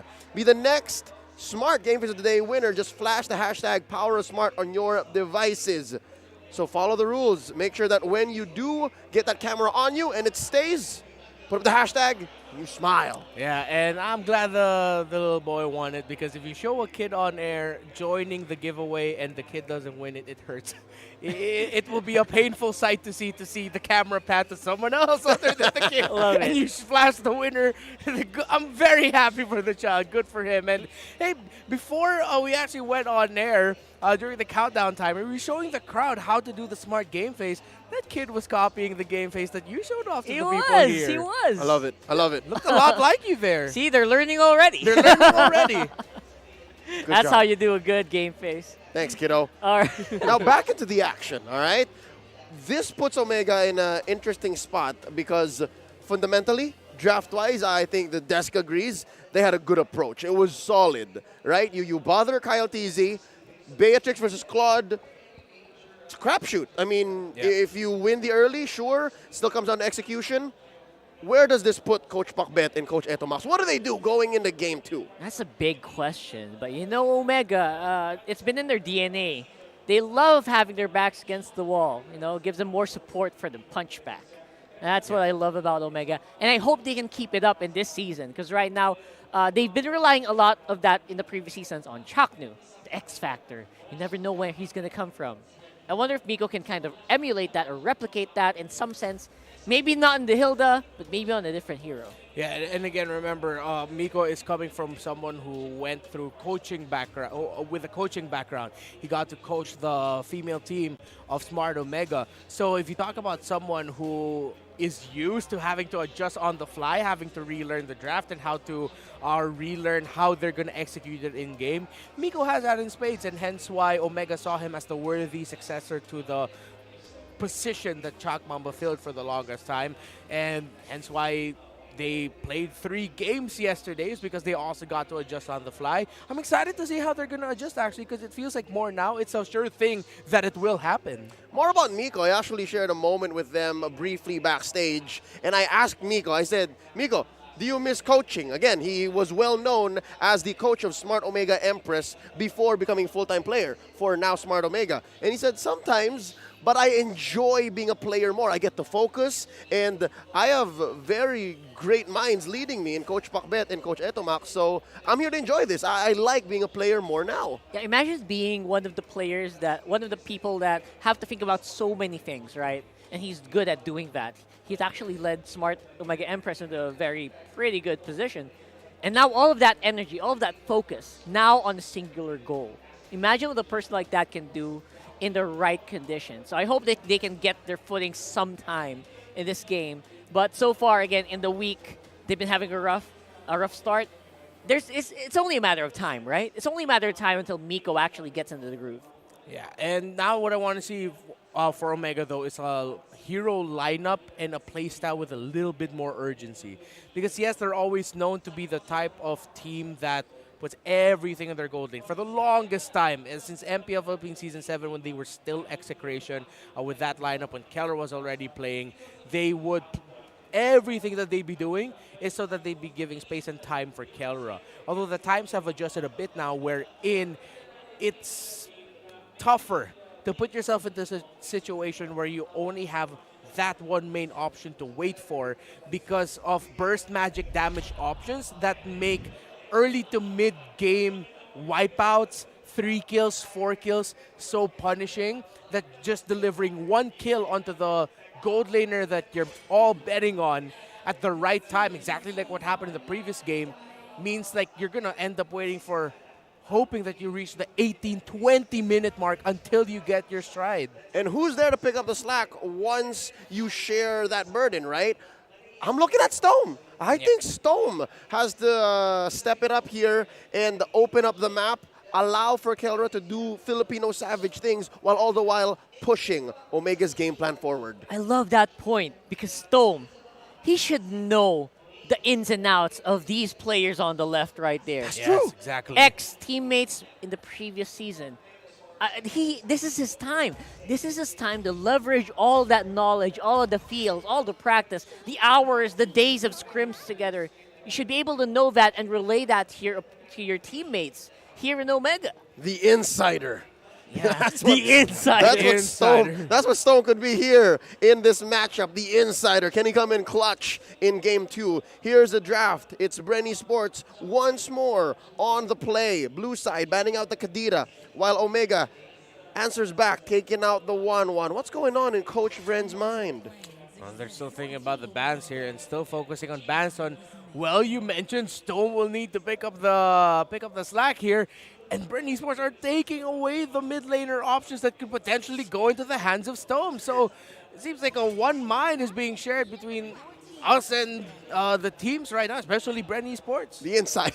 The insider. inside of your head, inside of the team. It worked in the last game, though. It worked in the last game where that's their focus. Remove the control away from Stone. Well, we said Stone's the insider, but it also works the opposite way, right? Because, you know, Coach V and Coach Ducky, they know all the picks of Stone. Yep, they know. Let's take these away. They know everything. And then he'll have to be compromised. I wonder if the Valentina is still going to be a priority here. There goes the Kaja. There goes the glue. They understand that Flapteasy is not to be trifled with. What does this leave open for Bren Esports on their opening salvo?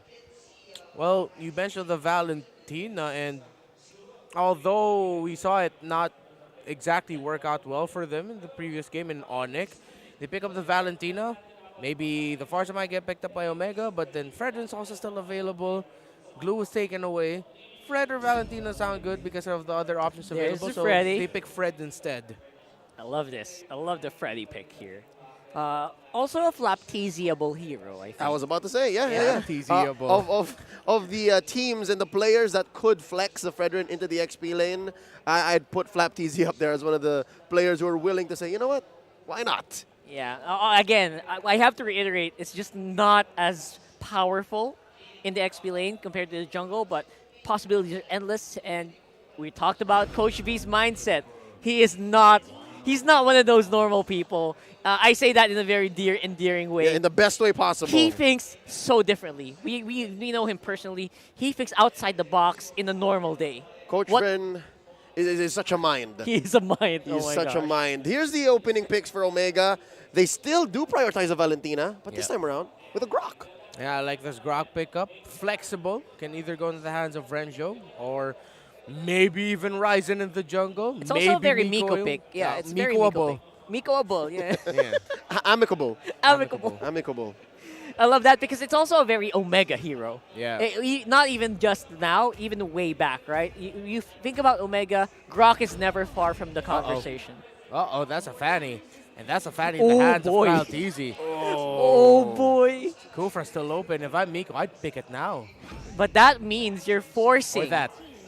You're forcing heroes like the Grok to go elsewhere where they might have been already set with the Grok going roam. Yeah, and so they're still thinking about flexibility. So great point there, Rockhart. Omega said, we'll pick up the Moskov instead. Someone who will also still be able to interrupt the flight of one Fanny. Just one quick knockback should be good. It's not an instantly dead hero to a Fanny. Yeah, I love that pickup.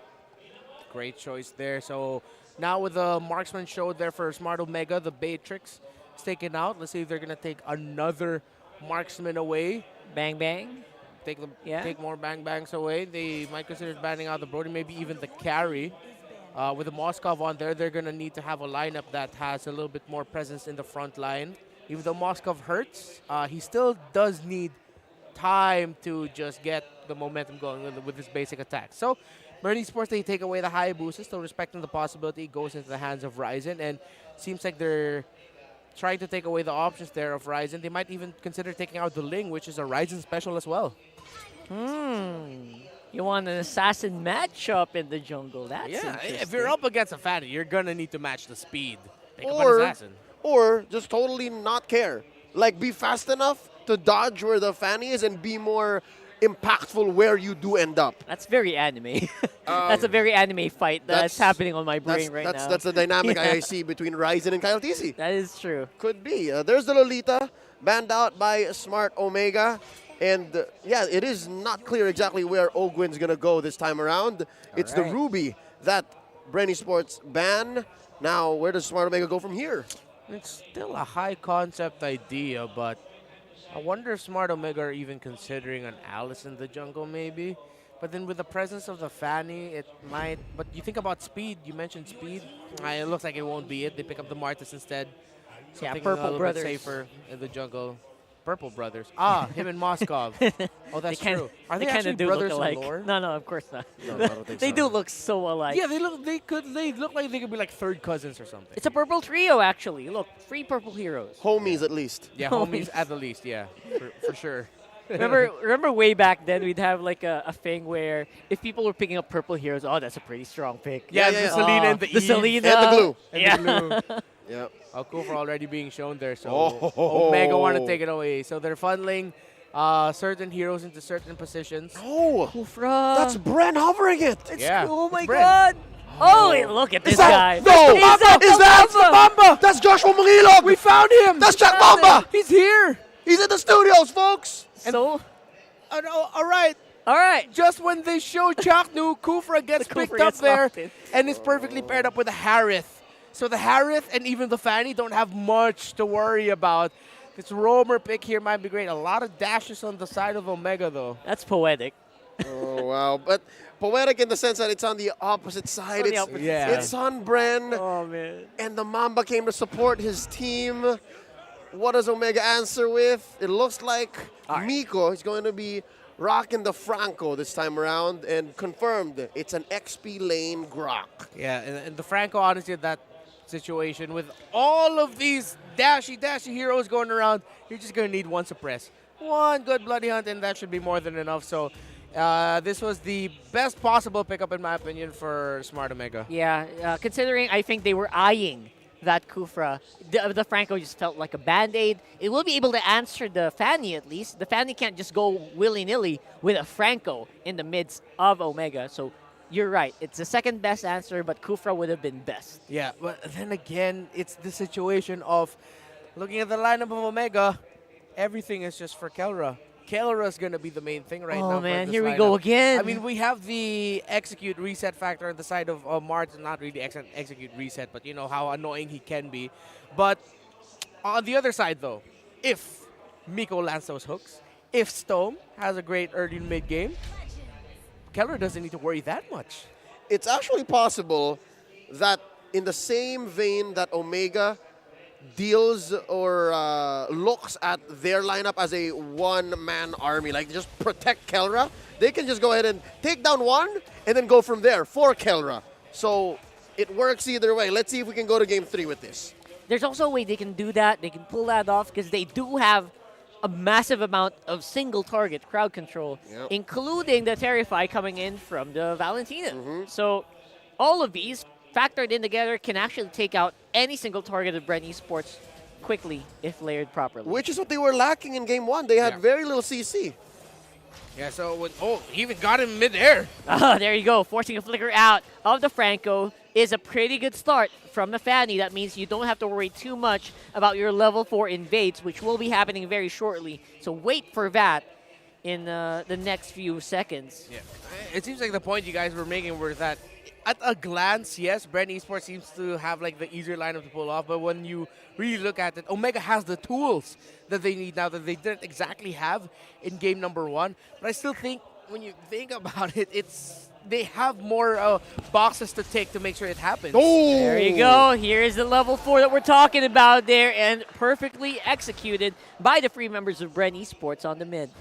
Key there was a Fuse Shadow Stampede. Just pulled Storm right where it needed to be despite using the flicker. Yeah, the powerful tool paired up with that Kufra. You pulled your targets to the Kufra. Kufra bouncing balls. And if they have any dashes, well, good luck on them trying to get out of that. Yeah, optimal control, which was denied from Omega with all those bans. Oh, Miko. They're maximizing it right now. Great pull off on the Miko, although the Cult Altar will come out just in time. The damage is still possible here from Omega. Very, very healthy heroes open for the turtle. Pretty good, though, I'd say, for Omega because they timed out all the ults, and Storm now has a call out of his own! Oh, boy, look at that. Razor sharp. That movement coming in from Kyle Teasy, I think, took Omega by surprise a little bit there. Although I'm sure they saw that coming from a mile away. Ogwen getting in position. He will have Tyrant's Rage up in a few moments.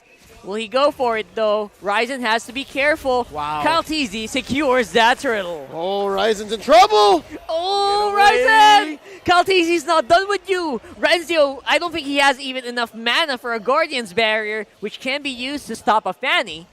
Despite Ryzen walking away with his life, the past couple of minutes have been disastrous for Omega. Bren Esports is another level this season. Their execution, especially in this series, impeccable.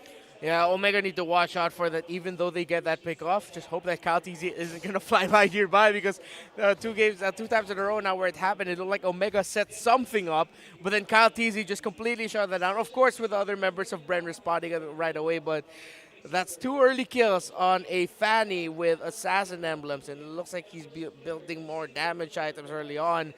My goodness, they have to be careful with this Fanny. Can't give too much. Okay, Ogwen once more very comfortable on the Kufra to go ahead and front it up, even with a Franco in the midst of Omega. We're about a minute away from the second turtle of the game. Purple buff just about to spawn for Kyle TZ. He needs that for the upcoming encounter. I'm wondering what this gold lane relationship looks like between Keller and Super Marco. So right now, still very tame. It's going to be up to the rest of the team of Bren and Omega to determine how it's going to go down, who's going to get the early lead. Oh! There's a hook! Oh, Ogwen will be hooked in by Miko, and a trio from Omega cleans it up. Nothing that the Kufra can do against that. Yeah, and that means now Omega can help out. Oh, but Kyle TZ. Just when I was about to say something, said, all right, I'm going to trade that out. Omega were about to help Keller in the bot lane, but now they have to equalize in the mid lane, maybe even top after that solo kill by Kyle TZ onto Renjo. Yeah, Renjo definitely getting the short end of the stick here for Omega. I think it's at this point that Renjo just accepted the fact. He didn't even try to get away. He didn't even use his flicker. He wasn't near a wall. That earthen force didn't help him defend from Kyle TZ's onslaught that caught him by surprise. At least they do save their top lane tier 1. Flap TZ says, nah, watch this. Yeah. So now, turtle spawned. Immaculate pull by Kyle TZ. Let's see, Ogwen. Ogwen, who's the target here. He did have the flicker, but decided not to commit it to either Ryzen or Renzio. And now Kyle TZ says, oh, look, it's an opening. We can go for a turtle. And with that turtle, Kyle TZ looks like he'll get that comfortably. Bottom lane, though, the presence of Miko and Kelra together. Kelra was able to get a good amount of damage onto that tower. Oh, bot side! Oh, it's a different story here. It's a 2v3. Oh. There is a cult altar, but it's used by Stone. So that's going to be no saving grace here for Super Marco. Ogwen could not do anything to save the Bren Esports goal laner. And now good call here by Omega. This is exactly what they need to do. With Super Marco down, you have to respect the scaling of a Harith. So with that shutdown, now it's going to be Kelra in the driver's seat in a much comfortable position compared to game number 1. Signs of life from Omega here. The fact that they have made such leeway in the bottom lane allows for at least that Kelra game plan to be employed. And of course, that Harith rocking the Purify, not going to do much against Suppression. So that is something that Omega are just holding on to for dear life. Yeah, they put all their eggs in the basket. They're taking care of that basket quite well, if I may say so myself. There are a little bit of a leak here and there on the map. I think they kind of just accepted that we got to make some sacrifices here, guys. Yeah, Mirror pushes all across the map. Bot side for Bren, top side for Omega, but Bren are trying to go top and try to force an issue there. Yep, and Ryzen actually will be quite low, assassinated once more by Kyle TZ. They're just accepting their fates. There's just nothing they can do to stop him at this point. It's at the point where Bren just points and clicks. Like if they want something on the map, as long as they can throw maybe 3 or 4 bodies at it, they can get that. But when is Omega going to be ripe for the taking? When can they fight back? It's tough right now. They're going to have to fight together because with one of them even just separated, we saw there the mid lane. Ryzen was under tower. Earlier we saw Renjo. Kyle TZ! Oh, he wants to go for it. Miko able to flicker out just in time. Renzio doing the same as well. The Cult Altar just slowing down the gameplay of Omega. Although now a lot of ultimates have been expended. 4 ultimates down for Bren Esports. Maybe Omega can make something happen. Renjo saved that situation for Omega, being able to dish out a wild charge just in time to stop the members of Bren continuing their sequence. Nice hook once more. It is Ogwen. He's low. No Tyrant's Rage available. Means that he can't execute. He can't set up every teammates. But it's not needed. He just needs the ball. And the ball is enough. But Renjo, he's still here on the side. Keller is still doing some pretty good damage on that Moskov. Pushes Kyle Flap TZ away, but not towards the wall. That was a tough situation for Omega. Timing was on their side, but the map wasn't. This is a weird place to be, especially when it's Bren Esports who's calling the shots. Ogwen caught out Stome. And yes, Stome did get off a Cult Altar, but it just wasn't enough. Whenever you have a Cult Altar, I think what's best is you lean into it. That was... at best, just a last resort, like, oh, I need to live maybe 2 more seconds. But it wasn't a spot where Kelra can free hit. So, yeah, that's what spelled doom for that last team fight for Omega. And now Bren Esports, despite all the efforts of Omega to keep this game closer, again, just Bren finding things as a team. And, of course, the individual play of Kyle TZ. Ogwen still seeing the mark. There's Flap. Flap says hi, straight into the bush. Headstrong, no fear whatsoever. Will be able to dodge the hook. Can he try to make something happen here? Guardian's barrier means no. Slowly but surely, Master Ogwen making some ground. Miko with the concealed play. Concealed play, Miko. Hook will miss once more.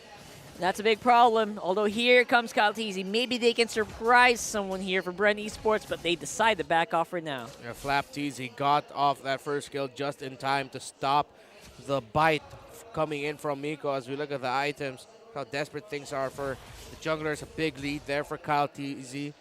A comfortable lead for Super Marco, 1,000 gold. So 1,000 gold is what separates the key damage dealers or key role players here for both teams, the jungler and the gold. I'm still waiting for the CC train to come in. Like, come on, Omega, where is it? Where is that maximum level of kill potential that you have with those crowd controls? They have that too. Bren had that in space in game 1, but they have that too here. It's just They really just can't seem to find their opportunity, or Bren is doing their absolute damnedest not to give it. Now it's Bren looking for an opportunity right now with a big conceal play from base. Oh man, that could have been something here. Ogwin just a little bit behind there of Flapteasy, spotted out by Miko. That will mean that they at least will have the opportunity to get first on the Lord this time around for Omega. Yeah, this is very good for Omega. Let's see if they can get a target here.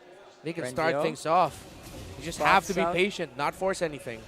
Immaculate pull here by Omega as far as it can go for this Lord before resetting. It's this wombo combo, the duo of Flapteasy and Ogwin buying so much space and just ground for Bren. So much vision. Let's see, can Ryzen hold this long enough? Oh, no at home. That was pretty close here. Ryzen's on the side. Ogwin will be the focus of the fire here for Omega.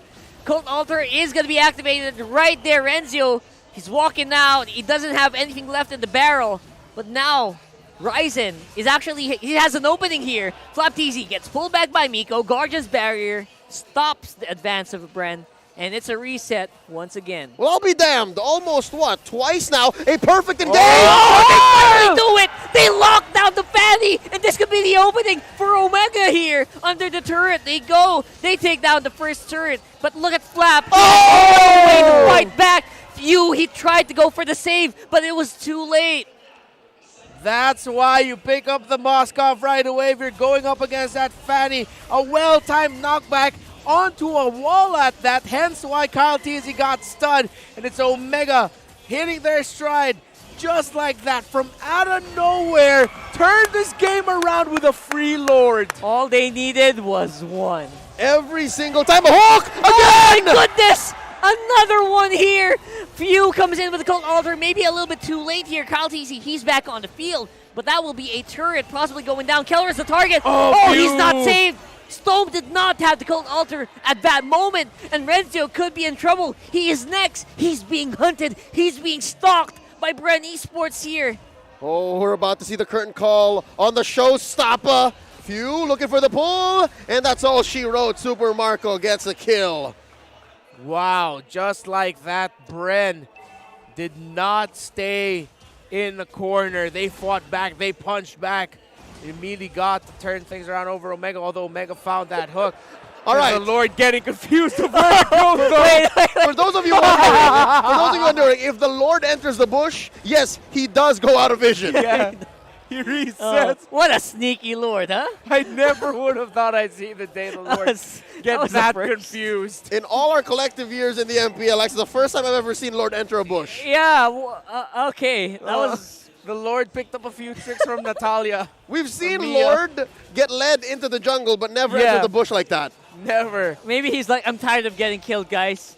I'll do what you guys do. I hide in the bush. Give me a break, Let me please. check. Let me check if someone's here. All right, wait, conceal Concealed play at the hook on the right target. It's Ogwin. He's low, but the Cult Altar comes in time for him. The captain, the low member of Omega will not be able to withstand the onslaught that Bren suddenly activated in this moment. Oh, and the kill to the Valentina ensures the wipeout. The bees will not get eradicated today. They walk into Barangay and scream, "Burn it down!" Ladies and gentlemen, Bren Esports take game 2 and sweep the series against Smart Omega. Just when you thought there was a small glimmer of hope for the Barangay to make a comeback in this game, they get shut down right away by one big play. The moment is still playing back in my head, and I can only imagine what it could be like for the players of Smart Omega. Almost perfect timing. Kelra lighting up that one target that Miko hooked in, but it wasn't enough. Ogwin had another trick up his sleeve. Oh, man. Ogwin, another fantastic game, but great responses from both teams, especially for Bren Esports. Their Fanny and their Harith working together. Two main damagers. The ideas of double core. My goodness. Even though Omega would take down one, the other one would still be up and kicking. The time that they got to take out both of them was a turnaround that eventually led to the Lord A valiant effort from Omega as they take a bow. But today, Bren Esports just found the counterplay over and over again in Game 2. I love that big smile coming in from the Omega players as they head on to the Bren members because they knew it. They knew it. They knew. We almost had you. We almost had you, and they felt it. It's only a loss we don't learn, and if there's anything I believe Smart Omega learned is Master Ogwen's Kufra is not to be trifled with. That was masterful. That was just amazing. That was... I'm out of words. I think almost single-handedly. That last team fight was won off of the back of a Kufra ult. The Tyrant's Rage. Just in time. I want to watch it again. I can't wait to see it again. Yeah. That last one, it almost was too fast. I had to rewind what happened in that fight where everything just fell apart there for Omega in one fell swoop. Your turn to do it. There it is. There we go. There we go. Those, you gotta have that flap back. That's the whiplash. Flapback. Yeah. And it was just very masterful. I think Ogwen is gonna start to garner a lot of Kufra bans after this performance because that was just something to do against a team that had so much crowd control. Right. It was a very difficult game to play a Kufra in actually. Yeah, but it seemed like usually when we see a Franco hook, it's like very good news for a team. It means that it's gonna lead to a kill. But eventually, it seems like most of the Franco hooks, except for the ones that Miko found once Omega were hitting their stride after that turnaround, after the Lord, all the other hooks felt like it hurt Omega more. Because that was a signal for Bren, oh, one of us got caught, we're going to fight. Kyle TZ, get ready to fly in. And I don't know if it's just unfortunate timing that every time Miko found someone to hook, Kyle TZ would be nearby and ready to answer right away. And then most of the time, it was Ogwen, the guy that wants to be near you in the first place. Yeah, and just slap them onto a wall. And not just. It's either Ogwen or Flap TZ. And it's this duo of frontliners that made the whole, all right, Miko hook somebody, Kelra light him up, concept less than ideal. And as much as you'd like, right, as much as you'd like to just press Inspire and hit the auto attack button as a Moskov, you're going to have to consider, is it worth it? Can I afford to stand still here and try to take down that one target that we were going to go snowball off of, domino effect it, onto possibly a team fight win when you know that it's just step one for your opponents? Yeah, and those times that you press Inspire and you go auto attack, that's also your most vulnerable moments. Because you want to keep attacking, so that means you don't want to move as much. So that's the time that Kyle TZ goes in for the kill anyway. Yeah, it's like, it's a double-edged sword. You get to deal the damage you want to, but then you really have to save your knockback for that Fanny when she flies by. Although we did see it, the time it got off, it was perfect. But every other time, there were so many things that you also had to deal with Ogwen being so close to Kelra a lot of the times that he didn't have that knockback tool anymore by the time Kyle TZ would come in. And again, because Kyle TZ had a great early game, 2 early kills, which eventually ballooned to 4, meant that he will really hurt no matter who he found. Hence why the pick-off onto Renjo, hence why the pick-off onto Ryzen in the mid lane. Which makes the Purify on Super Marcos Harith all the more important. It wasn't to save him. Again, because Flap TZ and Ogwen knows that he's going to be fine. It's for finding engages. Folks, let's go ahead and over to the stage and hear from Bren Esports themselves. They're with Mara. Bumawi ang Bren Esports with a sweep. Congratulations! Napansin ko ang performance. Ogwen, MVP ng game number 1. Tapos yung set mo nung game number 2, saved the team for the win. What did you think about your performance? At tingin mo ba dapat iba na yung Kufra mo? Lupit mo ah. So ano lang po, sinuwerte lang po talaga. Dahil lang sa teammates ko, kaya nagawa ko yung yung mga set na yun. Ang humble! Swerte lang ba yung ginawa niya, Kyle TZ? What do you think? Nagyayabang po yan sa mic. Okay, kwento. Sige. Hindi kasi namin marinig yung ganap dun sa comms nyo. Ano yung mga sinasabi ni Ogwen sa mic?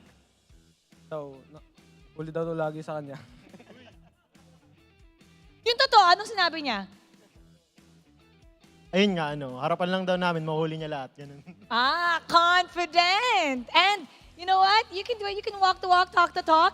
Kyle TZ, nakita namin, nabalik mo ang iyong Fanny. Usually, hindi nila pinipick to sa MPL. how happy are you got to use it? Kasi may sinabi ka last season na ito yung one of your best heroes. Sobrang saya ko po kasi na-open po yung one of my best hero po sa MLBB ko.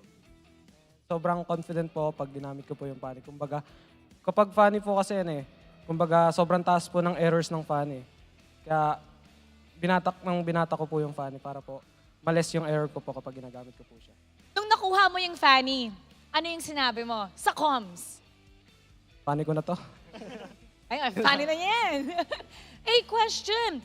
Kahapon, syempre, alam niyo, nakita ko yung mood niyo kahapon after the game.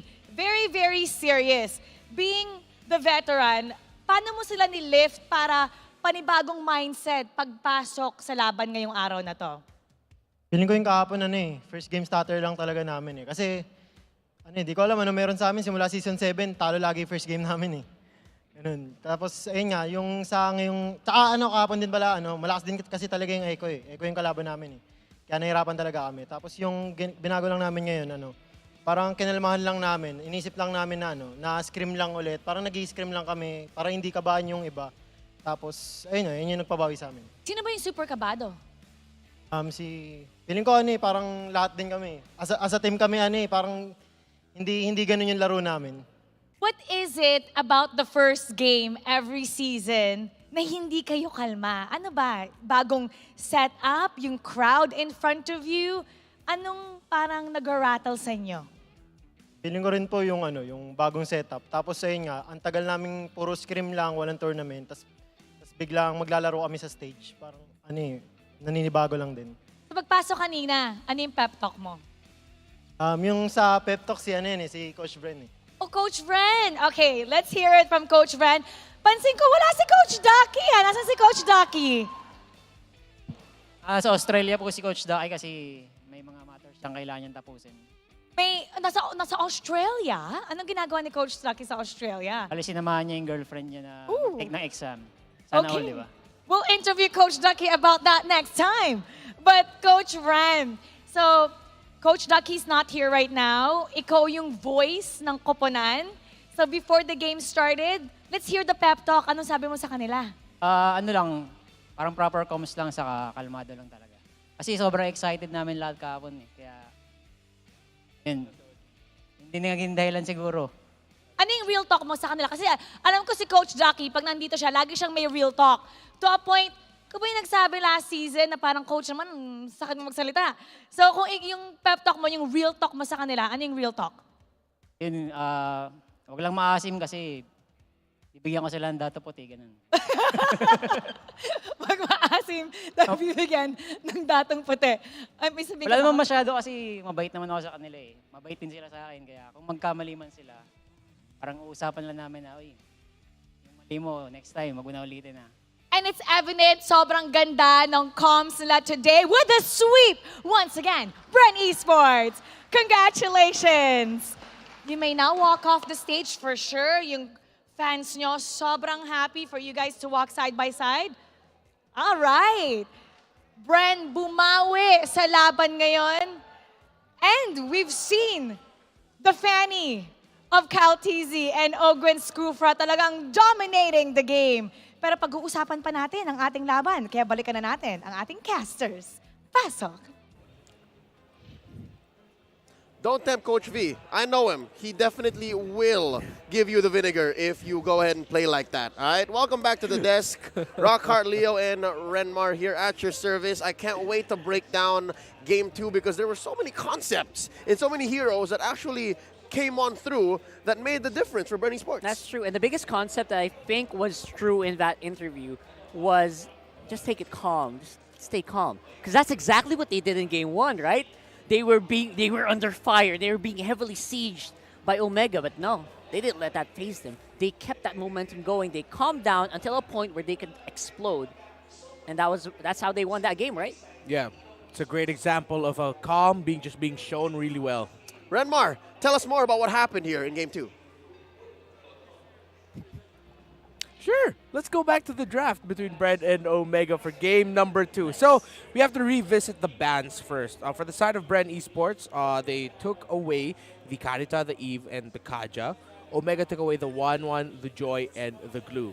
taking away the Kaja, I feel like it was already a sign that Bren was cooking up something here. They were trying to prepare for something. Other than the fact that Kaja is a really great pick, you ban him out for specific situations. Oh, it's because they're gonna draft the Fanny. And as Kyle Teasy said on stage, when it was drafted, he said to his team, "Oh, it's my Fanny, it's my time to shine."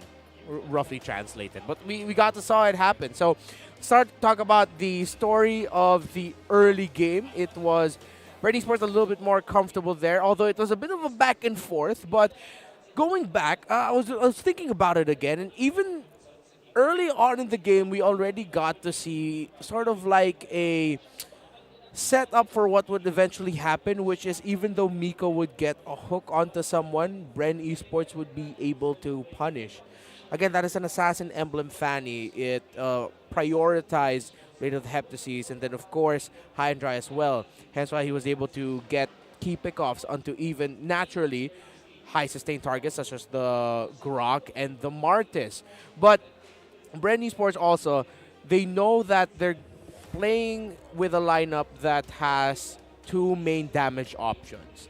You have a fallback if your initial investment on the, well, Super Marcos Harith doesn't work out, it means Scout Easy was open. And I think that's what split the attention of Omega as well. Where are they going to put their focus in terms of where are you going to go on the map and who are you going to pressure more?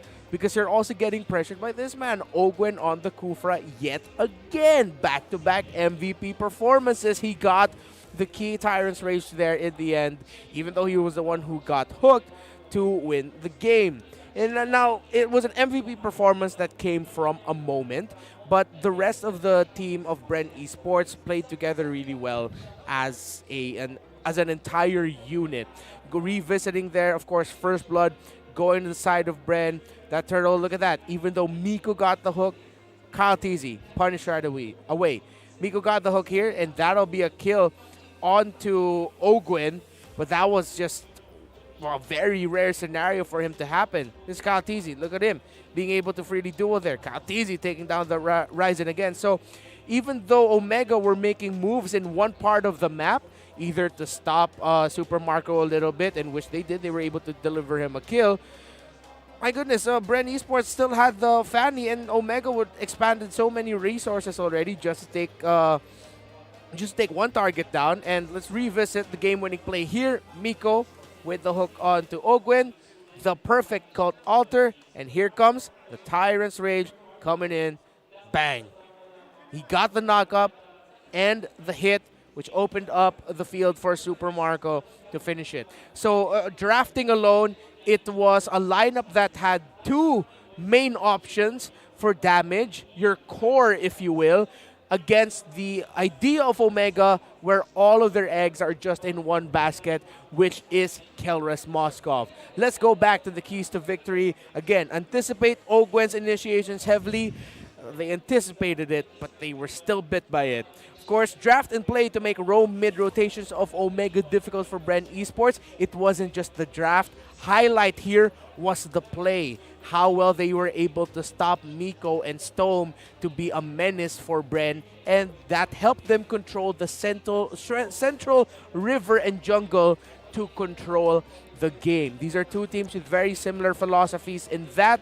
Gentlemen, with everything mentioned here, I want to end this discussion very quickly, though, with what you think Omega can take from this, that they can take into the next series to eventually get that series win. I would say, yes, number one, they did anticipate Ogwen's initiates, but the question is, could they do anything about it? So maybe do something, maybe draft around the heroes that can do something about it, especially with the Kufra next time you're facing off against a team like Bren Esports. That's one. And then again, I guess a Band-Aid solution would be open up Diggy more? Because again, if you're a very Kelra-centric lineup, then the Diggy is a clear answer. On behalf of Renmar Santa Cruz and Rockhard, my name is Leo, at your service. We're about to close up the show. Thank you for watching MPL Philippines Season 11.